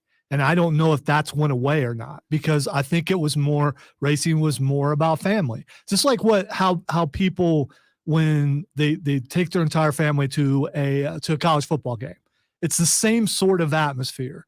People do it because their mom and their dad, took them as kids to it, Sure. and they got into it, and all the friends are there, all their family are there. Has that gone away? Because if you take the family atmosphere out of it, what NASCAR was known for, maybe that's part of the reason why crowds and things are not showing up. I think that over the past 10, 15, 20 years, and now we're getting into a maybe sociological conversation, but your boy's interested. I think over the past 15, 20 years, there has kind of been this societal change where it's not viewed as important as it used to be into the same things that your family's into, right? Or your parents were into. It used to be that my dad was a banker and his dad was a banker and his dad was a banker. And now it's like, yeah, all the generations of my family are a banker, but I hate banking, so I'm not doing it, right? The last 4 generations of my family have all been in the mortgage and investment business. It was never for me. You still have time. No, never for me. I was never going to be a suit and tie money guy. All right. So I bounced. And he told me he didn't feel this way, but I kind of felt like when I told the old man that I wasn't super interested in getting into the mortgage lending business, that he was kind of bummed out by that, right? Because he told me when I was young, he's like, I built this business to give it to you guys when I want out of the game. I want you guys to come in and take over. And neither me nor my brother had any interest. And I think it bugged him a little bit. But I also think he encouraged me to come do this, and here we are, right? I think it has become more acceptable to not be into that. And so dad was a big NASCAR guy, doesn't really translate into so am I like it used to. I had a friend down when I worked in Fort Walton Beach. I had a friend who lived up in Defuniak Springs, little country town out in the middle of nowhere. The dad, Rex, great guy, big NASCAR guy, had a room that was like a bedroom that was a shrine to NASCAR, right? He had every die cast. He had signs. He had posters. He had everything. And his kid one day was like, Dad, I just don't like this. I don't like NASCAR. And I think that's just kind of become more the norm. So I do think that they're not gaining younger fans like they used to. And I think part of that is the reason that there is the push towards, we got Jordan involved. We got Snoop Dogg showing up at races. Kevin Hart showing up. The Rock is showing up. Charlotte Flair is showing up. We're bringing in this new generation of celebrities, I guess, in order to try to gain the new viewership. The problem is you still got to sell them on the sport itself. NASCAR does have one more thing going for it that makes it kind of difficult, and that is with basketball, you can take somebody who's never watched basketball And in a half of basketball, they'll pretty much have figured out the rules, right? Put the brown thing in the round thing, it's 2 points. Put it in from further away, it's 3. Granddaughter was 1 year old, gave her a basketball on a hoop that used to be here in the studio, by the way, and walked over and automatically put it through the hoop. Absolutely. And so I had to take it away for a while because she kept ripping the rim off, and now she wants it back because she really wants to play basketball. So, but yeah, I think there are some things automatically you give someone a football, they know to throw it or run with it or something, and soccer. I know what baseball. You gave me something to swing. And that means I'm supposed to. At you. Yeah, there we go. Right. With NASCAR, it's yes. The concept is be the first one to drive 500 miles, be the fastest to drive 500 miles. Sure, but if that's all you know about it, it's just cars turning left for 3.5 hours. You need to know the sport to get the sport. And I don't think NASCAR does a real good job of teaching how it works, right? Unless you're already watching it and paying attention, you're never going to understand fuel strategy and tire strategy and pit stop strategy and drafting versus bump drafting versus side drafting, etc. There's all these elements. I don't know, 385 or 85, you can figure some of that stuff out. Fair enough. Point is, it is kind of hard to learn the sport if you don't already know the sport. And that goes back to the marketing. I don't think any sport does as poor of a job pushing itself out there as NASCAR. Now they're trying, right? You hear the Jim Rome show right here on the Fan Upstate noon to 3. Rome has told the story many times that he's come around on NASCAR because of how available they've made themselves. He said, I used to have NASCAR drivers on and trash them for the sport, and they have treated me with respect and taught me the sport. And now I love NASCAR. They try. But it's a combination of they don't do a great job at it, and it's just a hard sport to get sometimes. So that kind of puts you in the spot. And then Joey B hit me with a very interesting thought that I wish I would have come up with that I missed. And it's a great thought. He said going back to the demographic of NASCAR versus the inclusivity angle that NASCAR has pushed. He said it's a double-edged sword because to lean the other way towards their fan base's general political beliefs would cost them advertising money, which is what really pays the bills for those teams. Yeah, but what it though? I mean, you can lean towards something without fully embracing it. I mean, yeah, lean towards the alcohol, which is probably one of the bigger sponsors. So did the alcohol sponsorships go away from NASCAR? I don't think they did. Did they? I mean, the tobacco stuff did. It was mentioned earlier, but that's because it needed to. But I don't hear about this sponsor left NASCAR, this sponsor left NASCAR. It's just the fans are leaving NASCAR. Right. I don't disagree. But Joe's point is this. To some degree, if NASCAR saw its numbers coming down, but still had good numbers, and advertisers want to be there, then NASCAR's fine. Because the television revenue is infinitely more important. If every track was empty every week, but the television revenue was still coming in, then it wouldn't matter. They would run empty tracks as long as the TV revenue is there. This would only matter if all the TV revenue went away, and the only way that it paid for itself was selling tickets to tracks. So if the TV advertisers are happy with the situation that they are in, then NASCAR does not have an impetus to change anything or do anything differently. Just you guys are painting NASCAR fans in a certain light to make it look like that they won't comply with the exclusivity and that's why they're leaving. And I don't like that because maybe to some degree that's true, but I think, as I said earlier, I think it's a combination of a lot of things. It's not one thing. There might be a couple people that go, nah, that's just not for me, and they leave.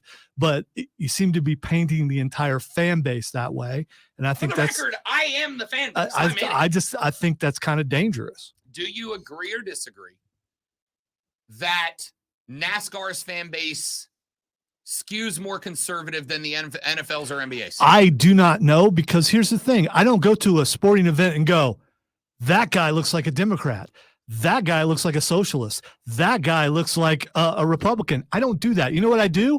I go to watch the sport. And I would say the majority of people go to a sporting event to watch the sport, not to care about the politics of whoever's in the crowd. The last 2 races that I went to, both at Charlotte, the 600 last year and the spring race, both of them, upon exiting the stadium, I listened to hundreds, if not thousands of people in unison do a Let's Go Brandon chant loud enough that I could hear it from the walkway to the parking lot from inside the stadium.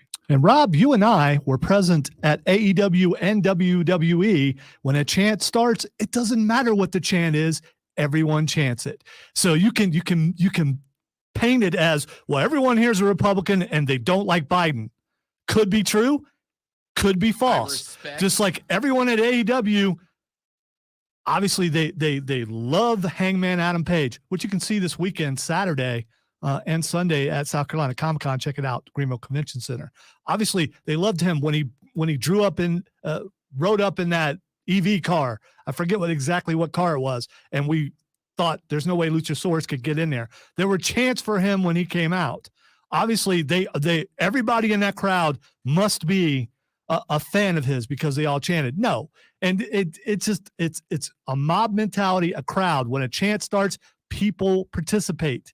That's just what they do. I respect your desire to live in the ideal world. I do. My desire is to not make everything political. That's my desire, that, because everything is not political. I understand that to you, but you aren't everybody. And I am willing to bet there is a big difference between Cowboy Bleep being chanted at a show and Let's Go Brandon. Those are different worlds apart, right? Different worlds. They're not, though. I don't know how to say anything other than we're just going to disagree on that. Let me get a call in here, but my software's still down, so I have no idea who's on the phone line. Sorry to do that to you. Yeah, you almost got me. I did. It's Lewis. Lewis, welcome to the show, buddy. Good to have you. All right, I'm glad to be on with you guys. All right, so there's a lot to gloss over there, but I don't think it's political, actually. I've been a NASCAR fan ever since I was about 5 years old, and I kind of stopped following the sport once my favorite driver retired, which was Jeff Gordon. So I've tried to follow the sport, since he retired back in 2015, but it's an unusual sport where you don't have a local team that stays there all the time. Like, you have, a rooting interest that might be based on who your dad liked or your mom or who was the big name in the sport when you came into it. But, it's hard to establish a fandom for another driver once that driver is no longer on the circuit. So, I've tried to be a Chase Elliott fan, or I've tried to follow any driver that drives the 24 car, but it's just not the same thing without that driver still there. So, you are going to lose people because of the political stuff, but it's not going to be, to the extent that I think you guys are putting on. But that's my take on it. I appreciate it, man. Good call. Thank you very much. And that's fair. That's fair, right? He mentioned, like, if you're from Vegas, you might be a Kyle Busch guy. He's from there, right? If you're from California, maybe you were a Jeff Gordon guy because he's from there. But there's, like, I'm from Destin, Florida. There's no NASCAR racers from the Florida Panhandle. I'm a Corey LaJoy guy because he comes in on the show once a year, right? I'm a fan of Kyle Busch because he ticks everybody off. And I like watching people get aggravated in sports because I'm a bad person. But he's got a point. Like, if Kyle retires at the end of this year, I don't really have a next guy up. Bubba Wallace, big Bubba guy. But I don't really have a next guy up. I guess it would have to be Bubba. And that's kind of what I'm saying is NASCAR does a real good job, a real poor job at reeling in the next group of people. And I don't know how to fix that. All right, let's take a break. We'll get away from NASCAR, unless you want to keep the conversation going at 844-326-3663. Back after this on the Rob Brown Show on the Fan Upstate. All right. It's further off the wall than it was yesterday. So you ain't doing it again. That was pure luck yesterday. The ricochet is going to be much tougher this time. Whatever. Put the ones up. All right, guys, we'll be right back. Don't go anywhere.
So I'm going to kill it off on the show, but I got a text that said, I go to sporting events to avoid politics. I also do not judge people based on the sport they like or their appearance, so no politics are involved for me whatsoever. And that's great. Which is exactly what I said. I understand. And that's how it should be. But but you aren't everybody.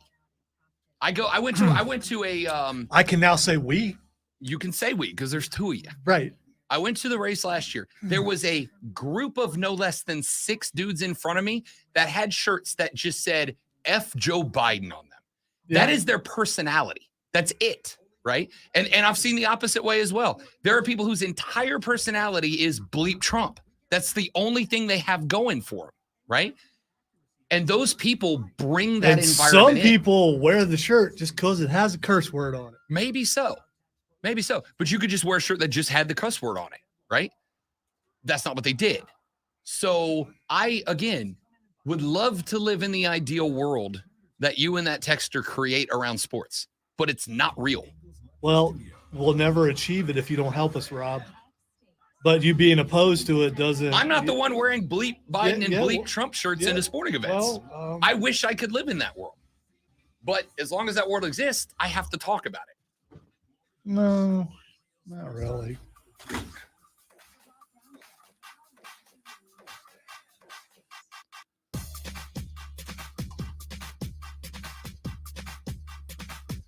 Wrapping up the second hour of the Rob Brown Show here on the Fan Upstate. Real quick note. Clemson back in the market for another big named quarterback. 5-star quarterbacks being recruited by Dabo Swinney at this point, looking for the 2025 signal. They have now put in for quarterback George McIntyre. McIntyre's a 5-star recruit out of Tennessee.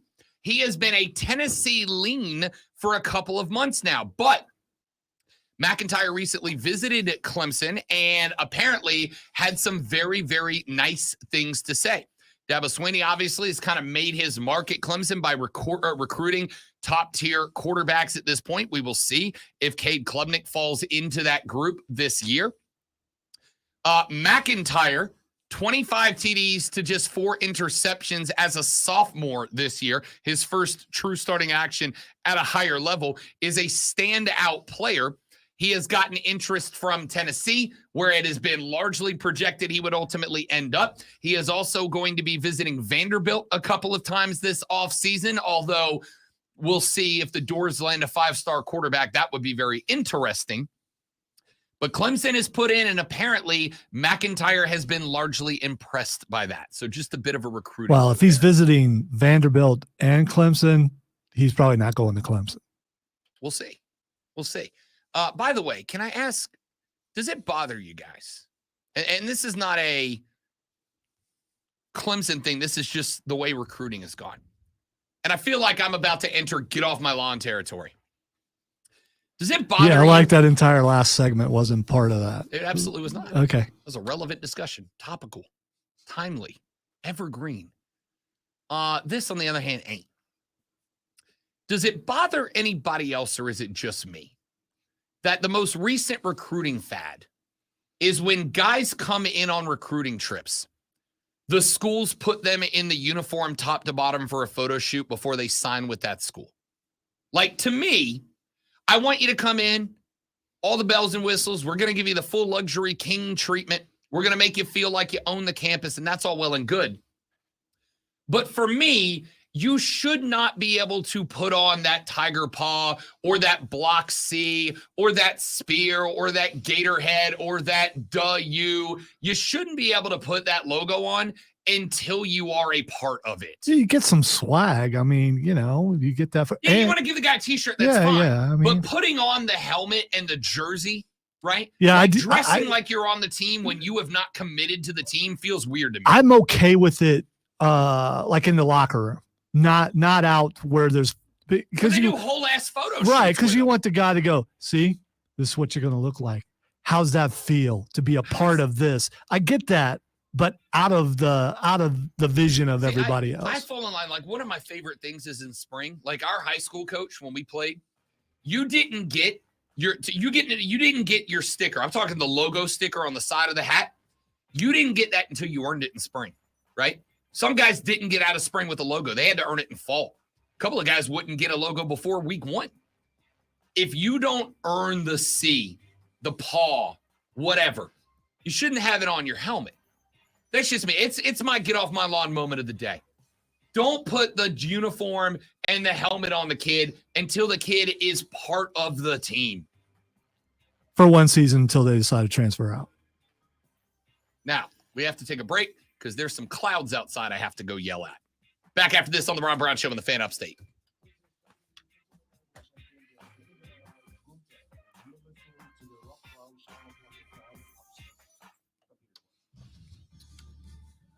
I don't know what those rules are to be copied, Kevin, because I don't put rules on people's fandom. I put guidelines, suggestions maybe, but not rules. Also, did that giant truck just park right there? It did. First up, the East head coach Eric Spoelstra, and they host the Hawks. Not much time to prepare after the end of the regular season. I guess you really didn't have anywhere else to put it. We don't have to overthink things. That's a large overcomplicate truck. things, over ruminate. At least it's not hauling a boat. Also, quick question. Whose forehead prints are these? Someone shorter. Tip off 7:30. It has to be a shorter Time. person. Then the Western Although if you lean over right Conference now, T-Wolves no. against the Lean over Lakers. like you would if The you're, T-Wolves say you're suspended trying to look out the Rudy window. Gobert. Come over here. Where The there's- enemy is upon us. Yes. They're gathering in numbers. I'm more interested in whose forehead prints these are. Because someone had to go straight ahead like this. When you're leaning over to look down, you're going to go lower. So more than likely, that's yours. Yeah. I don't- Dude, You that- think I put my forehead on any No, surface in this building? No. Everyone's hit their head on that. It's because you forget that it's that the pain is slight is it's at an angle. Everyone's done that. I've been doing that for 20 something years in this Slamming your building. forehead into things. Yes, I haven't done it in a while, but you just forget that it's slanted. But that had to be a shorter person or someone like looking down.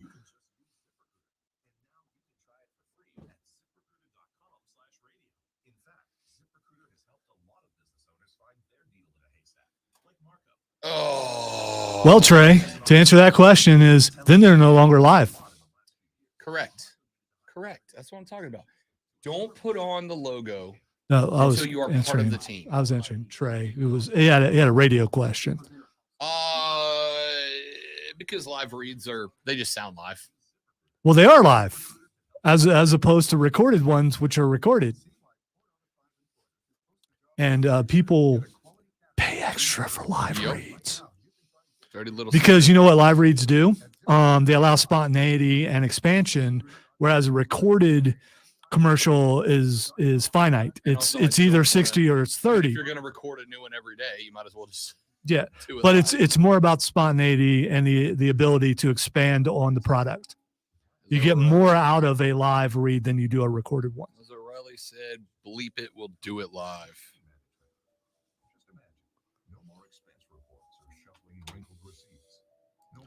But what do I know? I just push buttons. I'm just kind of guessing. They used to call me a board monkey. Is that term still in play? I have never heard that, Really? and that's pretty derogatory. So yeah, When I was a board op in the beginning days of the Rob Brown career, they called us a board monkey. Don't worry about the game this weekend. We'll put one of the board monkeys on it. well, I think that would be very frowned upon in this day and age. And no, I've never heard that. Right now, the probably the biggest offensive thing you can say is calling someone a board op over being a producer. So, had in-depth, unfortunate conversations with a certain person going, "Do you want to be a board op, or do you want to be a producer?" That's fair. And I wanted to say, "Do you want to shut up, or can I help you?" Bleep it. We'll do it live.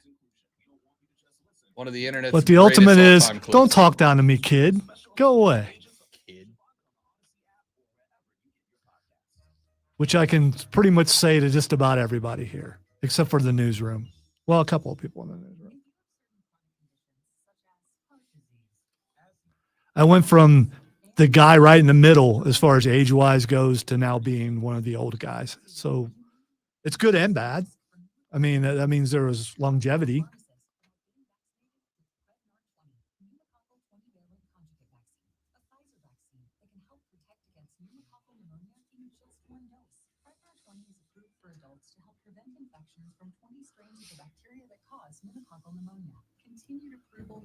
Okay, I don't get that, Kevin, but it's probably going in a downward direction that I'm just, unable to fathom.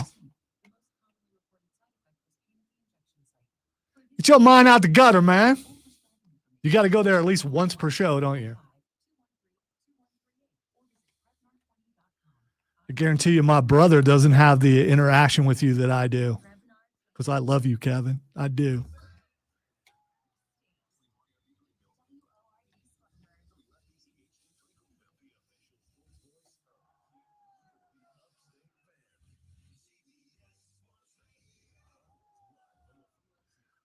Oh, come on. I don't love my computer, though. You're having computer issues today. It has been an adversary today. We're normally allies, but not today.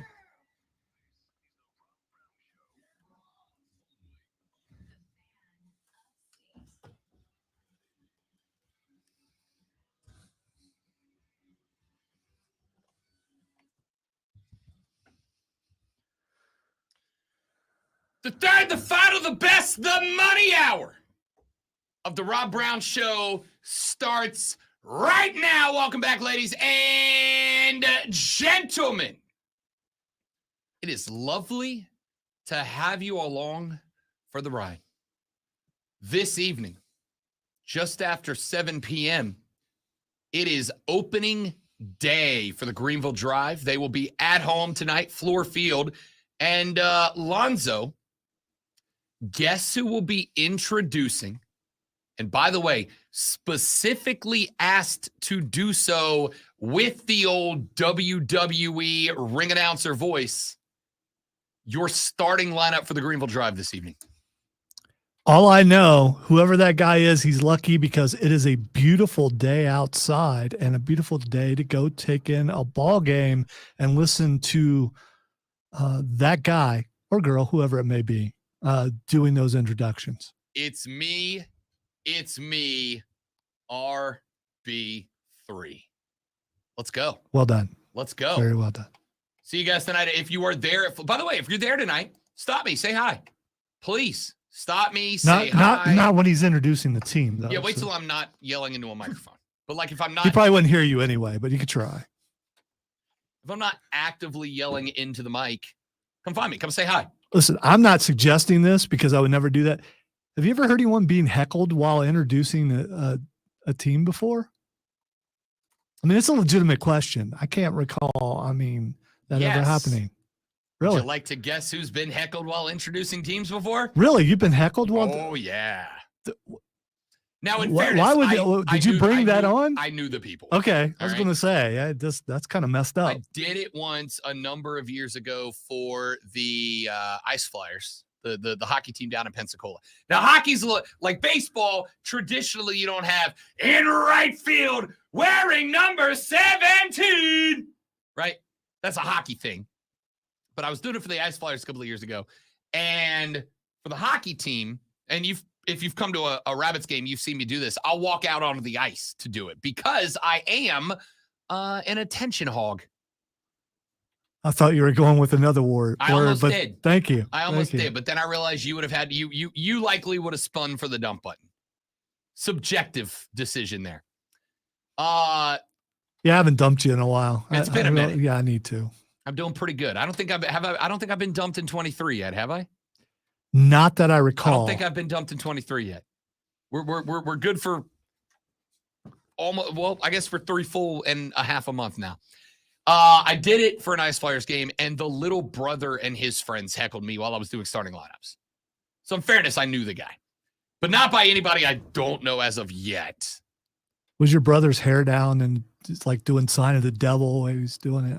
I don't know that he does that. I don't remember what he said, to be honest with you, but nobody, first off, my little brother's a world-class heckler. Like, it's the only thing he does better than his heckle. Wow. I never could have guessed that he'd be able to do that just by the remarks that we see on the stream on occasion. Facebook.com/TheFanUpstate or search The Fan Upstate on YouTube or The Rob Brown Show on Twitch. World-class heckler, certainly against me. Anyway, Greenville Drive tonight, opening night. If you see me, come say hi. I will be in a green Greenville jersey with my name across the back, so it's going to be hard to miss me. Oh, quit acting modest. You're glad your name's across the back. I got That's 9 cool. jerseys with my name across the back. Which is awesome because it's a collection at this point. The only ones I have are, from games I actually played. But, that's just me. Hey, I get given mine. I don't know what you want me to say. Yeah, because you're Rob Brown. You're damn right. And I can never be Rob Brown. So. Damn right. So come see me at the Drive game tonight. All right, a couple more stories to get into across the day. I'll make this one short because it's about me. According to The Athletic, Zion Williamson is, quote, Not even close to getting back on the floor, end quote. Williamson injured his right hammy against the 76ers back on January 2nd. The Pels announced the next day the injury would be reevaluated in 3 weeks. It has been over 3 months since that happened. Not only has Williamson not returned to the floor, but the Pelicans, who were second placed in the West at that point, would eventually climb into the driver's seat of the West and now are the second lowest team in the play-in tournament, have not even seen Z back anywhere except on the bench since then.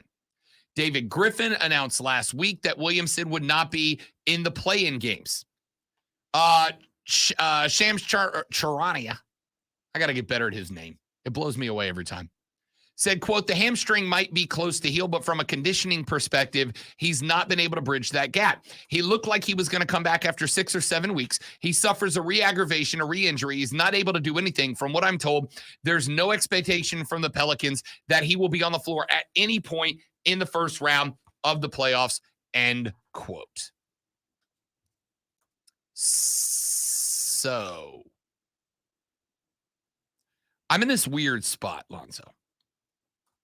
Because I try not to get mad at a thing unless I know the thing is true. There's no sense at getting mad at things that are rumors that I don't know for a fact. Yeah. There was a story going out about Zion. One of the tests that you do for a hammy injury is actually a mental test, right?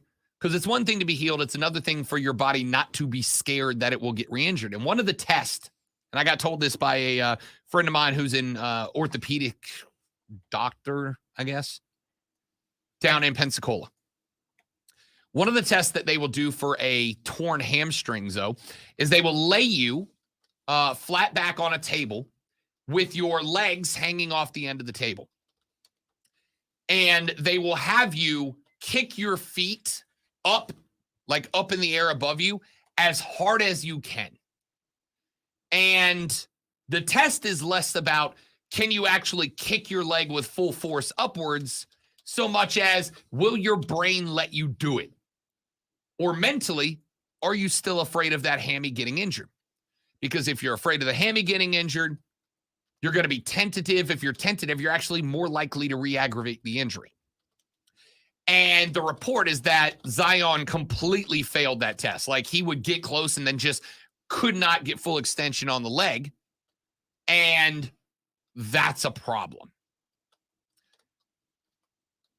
But this is also the type of injury that, as Shams pointed out, is usually considered a 3 to 5 week injury. Zion's been out for 3.5 months. I partially tore a hamstring playing softball for this company. And it's very painful. It's, I looked at, it looked like blood all underneath my skin, all the way down the back of where my hamstring was. And it took a good little bit to get back to just walking regular, but it shouldn't take this long. And he is a bigger guy hauling around a little more weight, which I know something about. And because I was very heavy when I tore it. And they did say it takes a little bit longer to recover from it if you are heavier. And so maybe that comes into play some. I don't know. Maybe longer legs, longer hamstrings. I don't know. Again, not a doctor. Do you want him back though? I mean, yes. Yeah, there are two arguments that are no, driving I mean, yeah, you want him back for next year. I know you mean. But do I want him on the floor? Do you want him back this year? Yes. If it's not, if you're still going to lose in the first round, do you want him back? Yes. Do you want to take a chance of him getting hurt again? This team with a healthy Zion, and I will bold, underline, italicize, in all caps the word healthy. This team with a healthy Zion is a second round team, right? They are better than Oklahoma City without Zion. They are certainly better than Minnesota with Zion. They're even with Minnesota without him, right? They are better than Minnesota with him. The Lakers, I don't know, because the Lakers are a different team than they were when the Pelicans play most of their games against them earlier in the season. LeBron's back. LeBron's healthy. Anthony Davis is playing better ball. With Z, they're probably level with the Lakers. And good enough, not guaranteed, but good enough to win a first-round playoff series. So yes, because I want to win. On the flip side, I have anger in my heart, and I don't know where to put it right now. Do I put it on Zion? Like, is Zion taking it seriously? We have all heard the jokes about the worst city for Zion to get drafted to was New Orleans because the food's really good. But Zion this past offseason was in monstrous shape, looked like a beast. And then not so much. So do I put it on Zion for not taking it seriously? I don't know if he is or is not. Do I put it on the Pelicans? Did they overuse Zion? Did they overextend him to the point that a guy who you know struggles with injury can't get right because he's playing too much when he is? I don't know. Do I put it on the medical staff? Is there any chance that part of the reason that Z can't get and stay healthy is because the Pelicans med staff just doesn't know what the hell they're doing? I don't know. I don't understand. And I've got this frustration and I don't know where to put it. And that makes it more frustrating. Like, it's one thing when your team sucks and you've kind of been able to diagnose why, like where the suckitude comes from. My head coach doesn't understand the talent. The talent won't play within the system. The chemistry's bad. The playbook is bad. The refs are out to get us. Like, it's nice when you at least believe that you know what the problem is and you have something to fault, something to blame. I don't know what the hell to fault or blame here.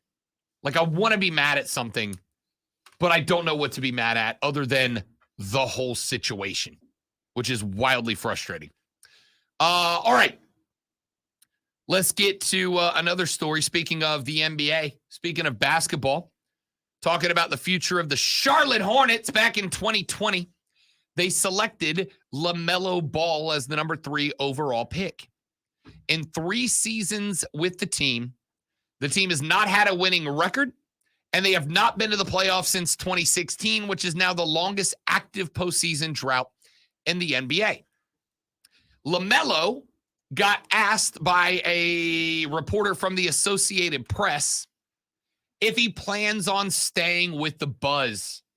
And he said, quote, "I play it by the day. I love it here. I can't really tell the future. We'll just see how it goes and go from there." LaMelo Ball is a rookie of the year. This season, LaMelo Ball averaged 23.3 points, a career best. 8.4 assists, a career best. 6.4 rebounds per season, a career best. But he played in only 36 games because of the numerous left ankle injuries and a fractured right ankle that needed season-ending surgery. The Hornets went 27-55, the second worst record in the Eastern Conference. Steve Clifford said, quote, "He badly wants to win. When you're at his level, there are certain expectations. You're going to be compared to the other point guards his age that have not had incredible playoff success, but have had some. It's important to his career." Ball will enter the final year of his initial 4-year, $35 million deal with the franchise next fall. He is eligible for a 5-year, $202.5 million extension this summer. That's a lot of money to play for a team that has been very bad. Look, I don't know if giving Ball $202.5 million is the right move or not. I don't know if going to grab 3 or 4 or 5 mid-tier players and spreading that money out is the right move or not. What I do know is you're not going to get many PGs who are giving you 23.8, 8.4, and 9 boards a game and keep them stuck around for any length of time. You have got, despite the fact that I can't stand his dad, a generational player Generational player in LaMelo Ball. $202.5 million is a lot for a team that is struggling so bad that the reports are Michael wants out of the ownership group. He wants gone from the ownership group. Why? Because Michael Jordan does not like losing. And that's all the Hornets have done. Well, he held on for a long time. I He mean, before he finally won it out. You ain't wrong. He's not out yet, though, right? Not yet. Mainly because who the hell wants in? Who wants in? You got to do something now. Because I can tell you, if you do get Melo to stick around for that 202.5 mil for 5 years, but you don't build something around him, he will James Harden his way out at the end of next year. Watch. Let me take a break. When we come back here in just a minute, one more story that makes me very happy that many of you will not be on board with. I'll tell you what it is when we come back. I am Rob. He is Lonzo. You are listening to The Rob Brown Show right here on the Fan Upstate. Got a live for you guys. Stay right there. We will be right back.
All right, we back. Because they make me look like I know what I'm doing. They'll help you find the best color combinations with slacks, shirts, polo suits, and so much more.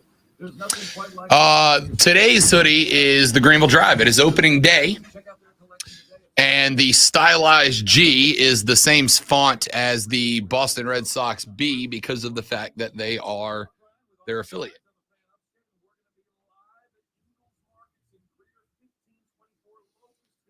I am not. Today you're a BG. Damn it. Dang it. Didn't realize that.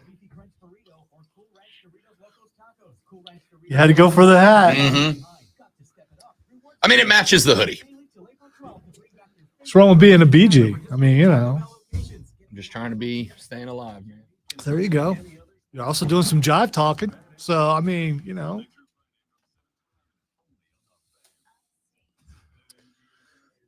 Can't wait for opening day, man. I'm going to have a night fever tonight.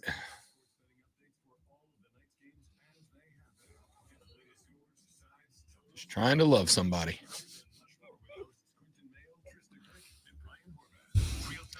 I was going to go. BG songs I know. I was going to go a little further back and say I started a joke, but you know that's way back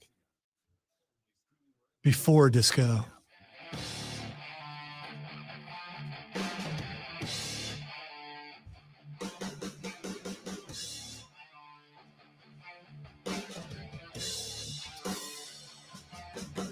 The CONCACAF Gold Cup is set to take place this year. And if you believe Lonzo, something bad is going to happen now because I'm about to talk soccer. The Confederation of North Central America and the Caribbean Associated Football, CONCACAF, which if you gave me $1 10 minutes from now when I don't have this window open to repeat the name of, I could not do. I would say I've always wondered what that meant, but I have on occasion wondered what that meant. The Confederation of North Central America and Caribbean Associated Football, CONCACAF. He's like Confederation. Is set to play its Gold Cup this year. There are 14 host cities across the United States that have been awarded a team. And one of them is Charlotte, North Carolina.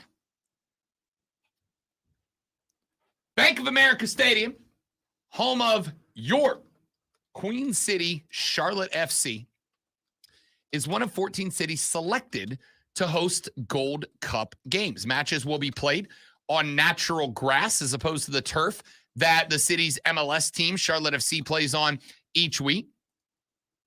Joe LeBeau is Charlotte FC president. He said, quote, "We're excited to welcome back CONCACAF and the Gold Cup to Bank of America Stadium later this summer. Charlotte has proven that it is a soccer city, and hosting the region's leading men's national team competition 3 years before the 2026 World Cup is an incredible opportunity to showcase our city on a global stage." Now, this is not the first time that Charlotte has hosted CONCACAF Gold Cup matches.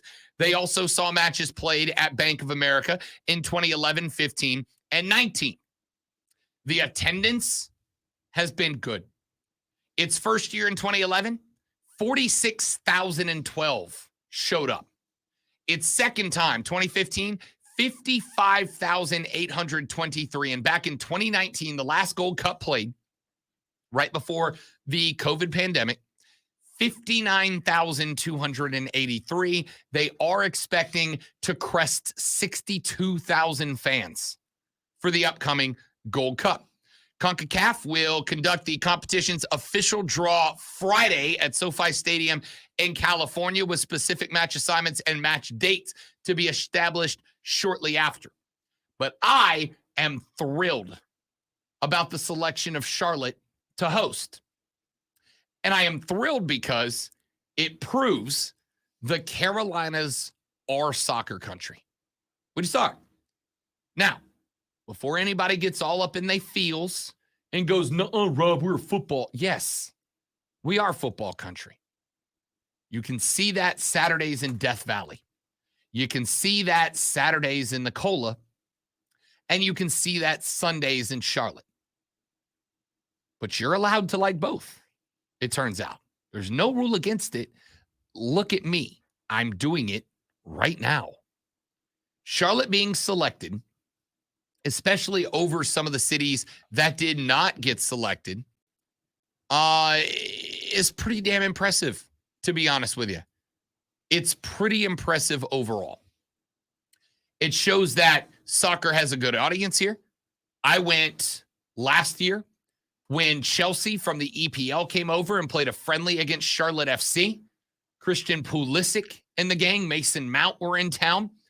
And the entirety of the lower bowl and a solid chunk of the upper bowl were seated for a random Thursday night game in the middle of the summer. It was hot. It was pretty impressive overall. So, as we have seen, the Gold Cup host cities announced. To see Charlotte get one says to me that the Carolinas are being recognized. The Carolinas are being recognized as an established soccer foothold. The Carolinas, with Clemson winning the men's national championship last year, with USL, both USL and League One, making more inroads. Not only are the Greenville Triumph there, but Charlotte Independence is now a team there in the USL.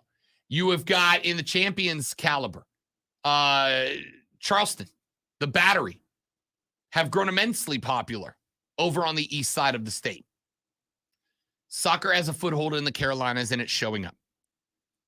Bank of America will host alongside Soldier Field in Chicago, TQL Stadium in Cincinnati, DRV PNK Stadium in Fort Lauderdale, Red Bull Arena in Harrison, New Jersey, Shell Energy Stadium in Houston, City Park in St. Louis, BMO Field in Toronto, AT&T Stadium in Arlington, State Farm in Glendale, NRG in Houston, SoFi in Cal, Allegiant in Vegas, Snapdragon Stadium in San Diego, and Levi's Stadium in Santa Clara. You will notice a couple of things here. Number one, most of the stadiums also serve as NFL stadiums.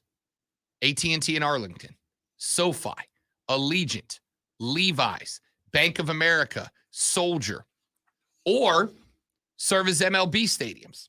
These are big-time places. We are no longer in the days where we are sticking these games in college stadiums with smaller environments, smaller atmospheres, et cetera, et cetera. They have gotten big enough. They are requiring NFL stadiums. We have gotten to the point where we are requiring larger environments, more joyous atmospheres, et cetera. Hudson said, what cities did it beat out? Well, it beat out Portland, which has been largely considered the soccer community in the United States. It beat out Austin. Austin has an MLS team that is wildly popular in the state of Texas. Now, granted, Houston is in there as well. Why is it in Houston? Because it requires NFL caliber stadiums. It requires larger places. Bank of America provides not only an NFL caliber stadium, but a stadium that has been fitted to put on a phenomenal soccer experience. Because Tep, and again, I've given David Tepper his fair amount of crap on the air here since I got here. But one thing I will give David Tepper is that Tep has fully bought in to Charlotte, North Carolina being a soccer city. And I've been to 2 matches there, a couple of friendlies. The atmosphere was incredible.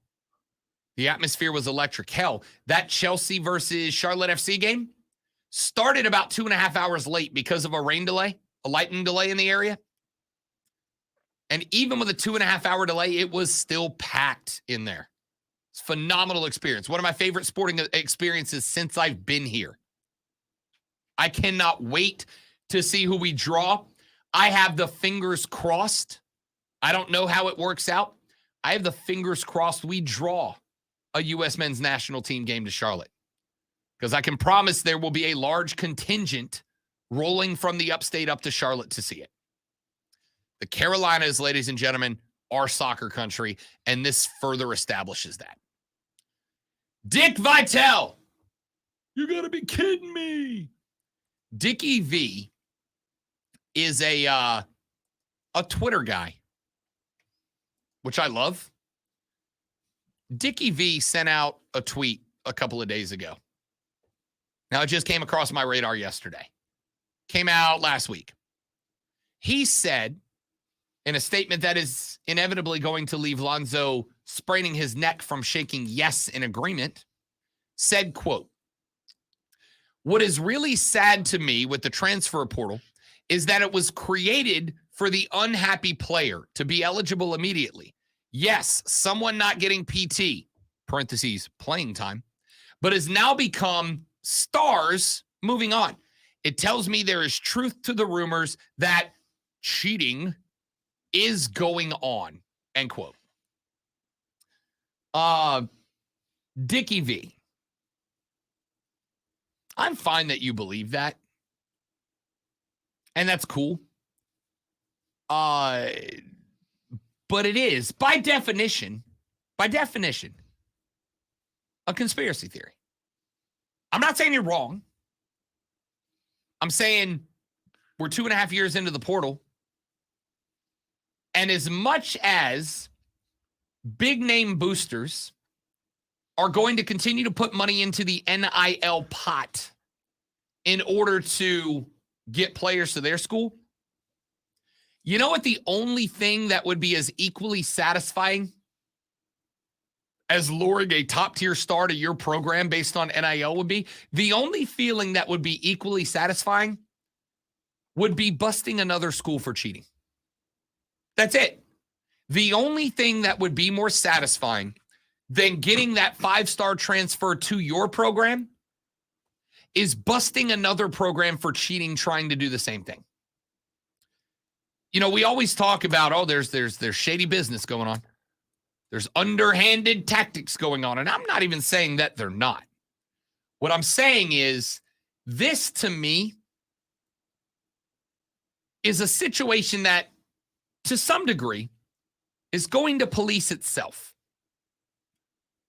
The folks at Miami have been major players in the NIL discussion, right? That's how they got the Cavender twins down there.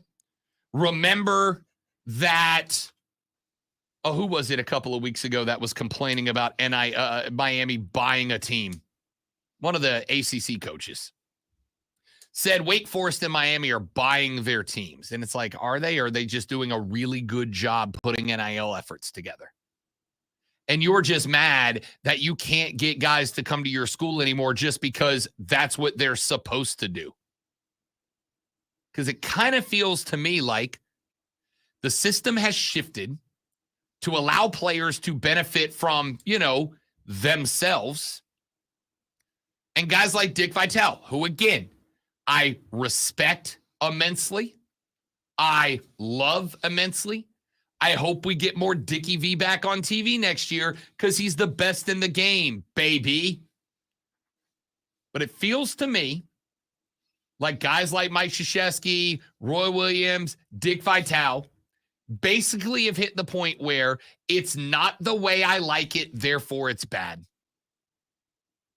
When you just say cheating is happening,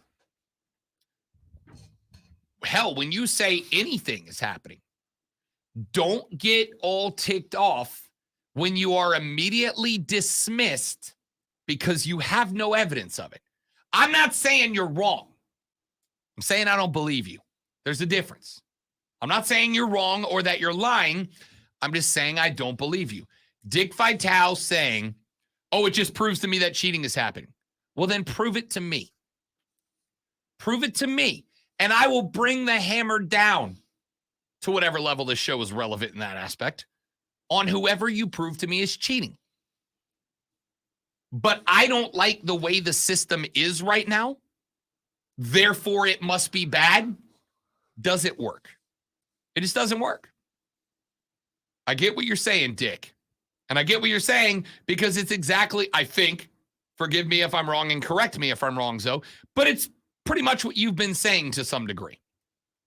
It just needs to be regulated to the point where you know for sure things are not how they are perceived to be by a lot of people, and that is that the teams themselves, the schools themselves, are actually paying for things, or at least they're recruiting sponsors. Texter said, do we really want UNLV 2.0? I don't think you're going to get UNLV 2.0. Again, you're going to have we're not living in the same time. It's not, I mean, people don't seem to care as much. I'm having a reaction to that, and I'm trying to properly put it into words. All right, let me add to it. Care as much as to put forth the effort it would take to prove things. I am going to disagree with that, and here's why. Imagine because that's all we've done all day. Having a good day here on the Rob Brown Show. Imagine Rob Brown, the young, intrepid reporter, out there beating the pavement looking for a scoop. And Rob Brown is able to dig in and find out that X State University has money coming from the university directly to a player, a violation of the NIL rules. And Rob Brown is able to break that story. Where am I going? Straight to Twitter, right? I'm writing that story up. I'm going straight to Twitter, Facebook, whatever. And I'm putting it out there because there's absolutely an incentive to find that out. Even if from the reporter's perspective, there's an incentive to find it out. Because if I'm the guy who is able to take down a major school for cheating, I'm going to be on every sports talk show for a year because I have just upended the system. But the fact that that's not happening in a day and age where, like it or not, agree with it or not, taking someone down is the fastest way to internet notoriety. Causing someone's downfall will get you more clicks than writing a heartwarming story about something good happening. I could write 50 stories about how, I'm trying to think of one off the top of my head because there's a few of them. But there was I want to say it was it Jordan Travis, Florida State's quarterback? I think it was. Jordan Travis is taking the money he makes from NIL and donating all of it. I want to say it's Jordan Travis. I could be wrong here. But there's a player, there's a quarterback somewhere who is taking the money that he makes via NIL and he is donating it in entirety to a local food bank that helps lesser privileged kids eat, right?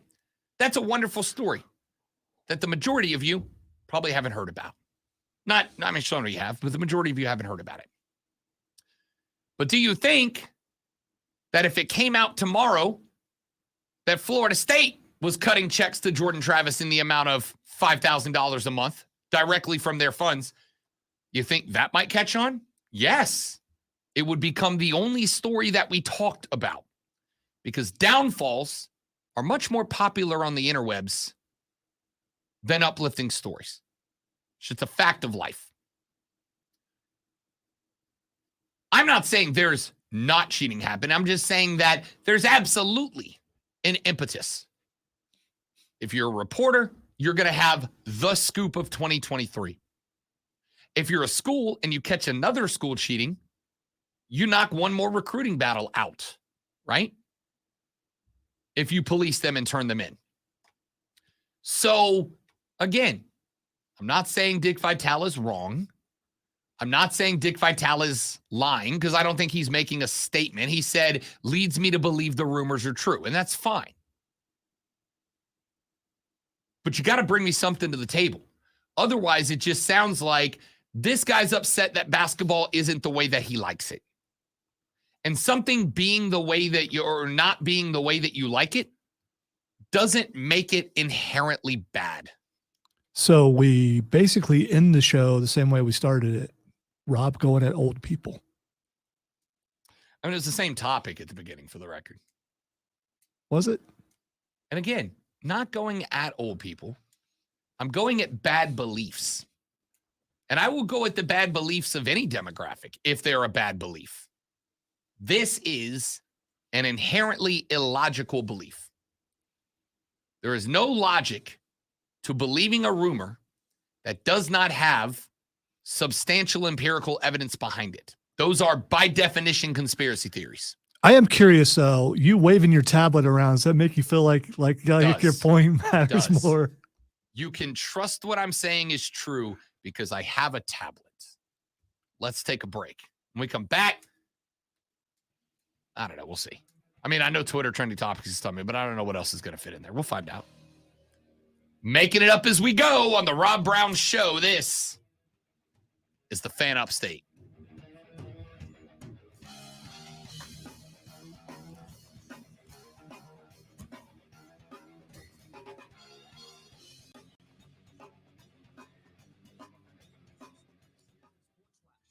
I don't know. Not necessarily. I can talk about a rumor because I think it's a dumb rumor. Well, if you talk about a rumor, then technically you're helping the rumor spread. Or trying to defeat it by pointing out that it's baseless.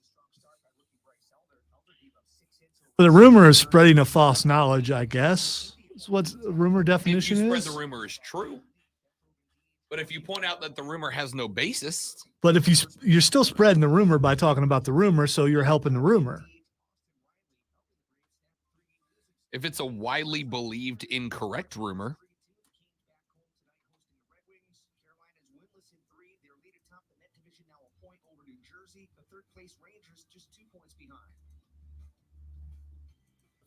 well, I think if it's a rumor,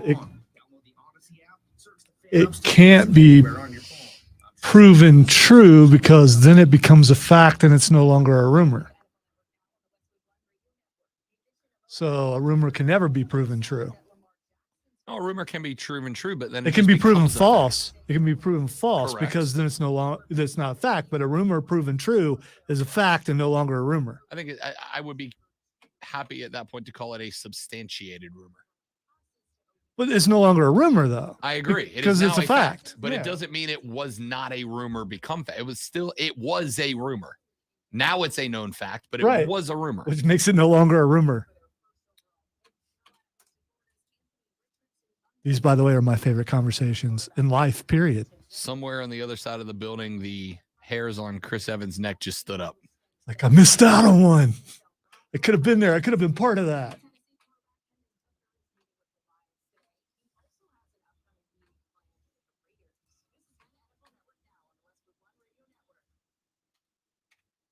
From local town councils to Capitol Hill, agents who are realtors are standing up for what's right. We're here protecting property rights. We're advocating for the issues that affect It's a good song. I can do what I want to do. equitable housing for all. Because we are realtors, bound by a code of ethics, driven to serve our communities. We're here for it all. Here for you. Realtors are members of the National Association of Realtors. That's who we are. Springfest savings is here at Lowe's. Don't miss out on the best deals of the season. Like It's my prerogative. Grow garden soil when you buy it free. Plus, save on other items like select laundry pairs. Get an additional $100 off select laundry pairs when you spend $1,296 or more. Head to your local Lowe's or visit Lowe's.com to shop Springfest savings today. To answer your earlier question, James, I think it was like 4 years ago. It was he worked here before Rob. So however long Rob was working here. 3 years. Yeah, so I think it was around 4 years.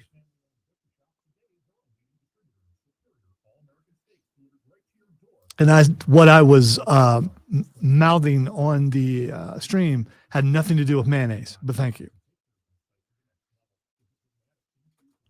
It's just that thing where you nod your head yes and you shake your head no. Have you ever I heard somebody say it. The difference between the up nod versus the down nod. This is cool nod. That's I see someone in the hallway. I don't need a fist bump. I don't have to like if let's say I drive a sports car. I'm not saying I do, but let's say I do, and I see someone else in another sports car. We do the cool nod So because it's like your car's cool, my car's cool. What's up? the comedian I saw say it, and it jumped out at me as like, oh damn, I never recognized that, but it's true. The up nod is a nod of recognition. I know you, or we have something in common. The down nod is just simple acknowledgement, right? So like if you see somebody you know, sup. If you see somebody you don't know but you wish to acknowledge them, it's a down nod. And I got to overthinking it, right? I got to overthinking why that's true, because I think it is true, right?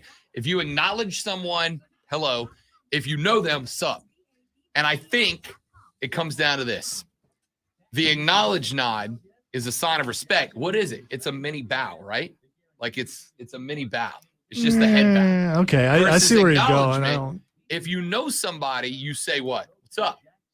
What's up? What's up? You literally go, what's up? Or if you're awkward like me, and the cool nod stops you from actually having. No, I do that sometimes. That's a joke. But yeah, the cool nod enables me to not have to have a conversation with you. I see you're there. You see I'm there, but I really don't want to talk. And it's not to you, but just period. I tilt my head sideways sometimes in the hallway, but it's about which direction I'm getting ready to turn. It's kind of like a blinker.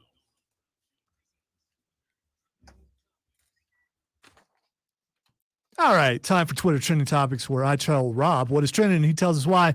The first thing that's trending trends every Tuesday, and it's Taco Tuesday. Taco Tuesday. And the reason why I'm bringing this up is because Rob and I have never partook together or participated together in Taco Tuesday. You want to go get tacos after this? That's kind of what that's kind of leading to, because I wanted to take you to that taco place I was talking about, or meet there or something. Yeah. Let's go get some tacos. It's been a minute since we celebrated Taco Tuesday. So Lonzo and I are going to get tacos as soon as we get off the air. By the way, it was. Like right when we. No, that's cool. Okay, because I want tacos now. It was trending, but that's my first thought. Is we've never participated in Taco Tuesday on Tuesday, and I want to be a part of it. The next thing that's trending is the Marvels. So I saw a poster drop yesterday, and it's got the three Marvels. It's got Captain Marvel in the middle, Kamala Khan on the bottom, and I just blanked on. Yes, Rambo at the top. And it's a dope looking photo, dope looking poster. I'm curious as to the direction. I mean, obviously we know like we got Secret Invasion coming up, which looks like it's going to be Nick Fury oriented. By the way, so the trailer just dropped. Oh, the trailer came out. And I haven't listened to it, but I saw it, and Nick Fury's involved in the Marvels too. I imagine he would be, because when Captain Marvel, when the first one dropped, they obviously went deep into the backstory of the relationship, because technically Captain Marvel was the first Avenger working with Nick Fury, although whatever nerd stuff. Yeah, and we found out when Nick Fury lost his eye, and during the whole thing, it's okay. It's going to happen. It's going to happen. No, it didn't happen. Just like in Hot Tub Time Machine, you're waiting for that dude to lose his arm, and he doesn't until the end of the show. By the way, it was hilarious. Yes. Old goose. Dan, the Superfan Man, text in. It says crunchy or soft tacos. Yes. Yeah, I mean, it's tacos, dude. Above. It doesn't matter. I mean, and you know what? You can have give one of both. What's the difference between a soft taco and a burrito? The shell's open. Is that it? So if I take a soft taco and I just fold the shell, now it's a burrito? In my opinion, yes. Okay. I don't know the answer to that. And you can have the best of both worlds, because you can have a soft taco on the outside of a crunchy taco. So you get double shells, and those are actually pretty good and less messy. All right. The next thing that's trending is NFL Sunday Ticket. So the price for NFL Sunday Ticket just dropped, and I meant to get to this earlier in the show, but it dropped during the show. NFL Sunday Ticket this year, if you order it preseason, will cost you $249 for the season. If you wait until the season starts, it will cost you $349. You can also tack on for an additional $50 the NFL Red Zone as well. By the way, all that's if you're already a subscriber to YouTube TV. Yes. You're on YouTube TV, that will be the cost. And I will tell you that I got very intrigued when it was announced that NFL Sunday Ticket and Red Zone would be available on YouTube TV. I'm like, okay, they're like that. I might buy that. That might be worth it for me. But man, I got to tell you, and this is going to make me sound terrible, but it is what it is. I don't know that I can justify $300 damn after taxes when I can find streams on the internet all over the place. Yeah. Does that make me a criminal? I don't know. I don't. It depends on where those streams come from. But I mean, I don't know what the breakdown is per week. It's probably not that bad. But also, if you're not a subscriber, it costs you $449. And who has that kind of disposable income? And will you be my friend? Because I don't know anybody. Because I got to come over on Sundays. Yeah. Man. Yeah. Your house on Sunday. Because if you're dropping $500 to have the ticket on Sundays, you got a big TV too. Just be honest about well, it. yeah. And if you're dropping that much, chances are you probably have season tickets somewhere and you're probably not watching at home. Correct. But I mean, it just seems really pricey. It seems more pricey than it was when it was with DirecTV. And I could be wrong about that. I don't know. Correct. I mean, DirecTV was throwing it in as a package when you actually got the dish and stuff, which was a good push. I'll tell you this. I'm a big fan of Red Zone. All right. I love Red Zone. Yes. If I could get Red Zone for the season for $100, no problem spending it. Maybe $1 like 30, somewhere in that ballpark. I could do it. But hey, the touchdown montage alone at the end where you see every single touchdown from every game. It's awesome. Yeah, I don't disagree. So I don't know, man. That just let's just say that social media largely is not thrilled about the price. Yeah, because most of those people are like, nope, I'm out. I'm not buying that. So there's that. That, ladies and gentlemen, is the broadcast. We done for the day. We come back tomorrow for the Wednesday edition. We will do our best. We'll let you know how it goes. He's the great one. I'm Rob Brown. Thank you for listening to the Rob Brown Show on the Fan Upstate. Later, brother.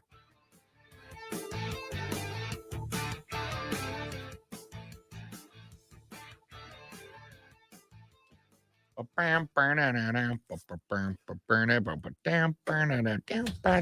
the way, Kevin, if you know the history of the Mandalorians, they're not really good people anyway. So, I mean, dark side, and I don't know. First time I noticed Mandalorians, I believe, was in Knights of the Old Republic. I think it was 1 or 2. And that dude was not a good guy. You could turn him good, but he wasn't good. All right, guys, you're all spectacular people. We will see you tomorrow. I'm going to get tacos now. Adios. Have a lovely day. Goodbye.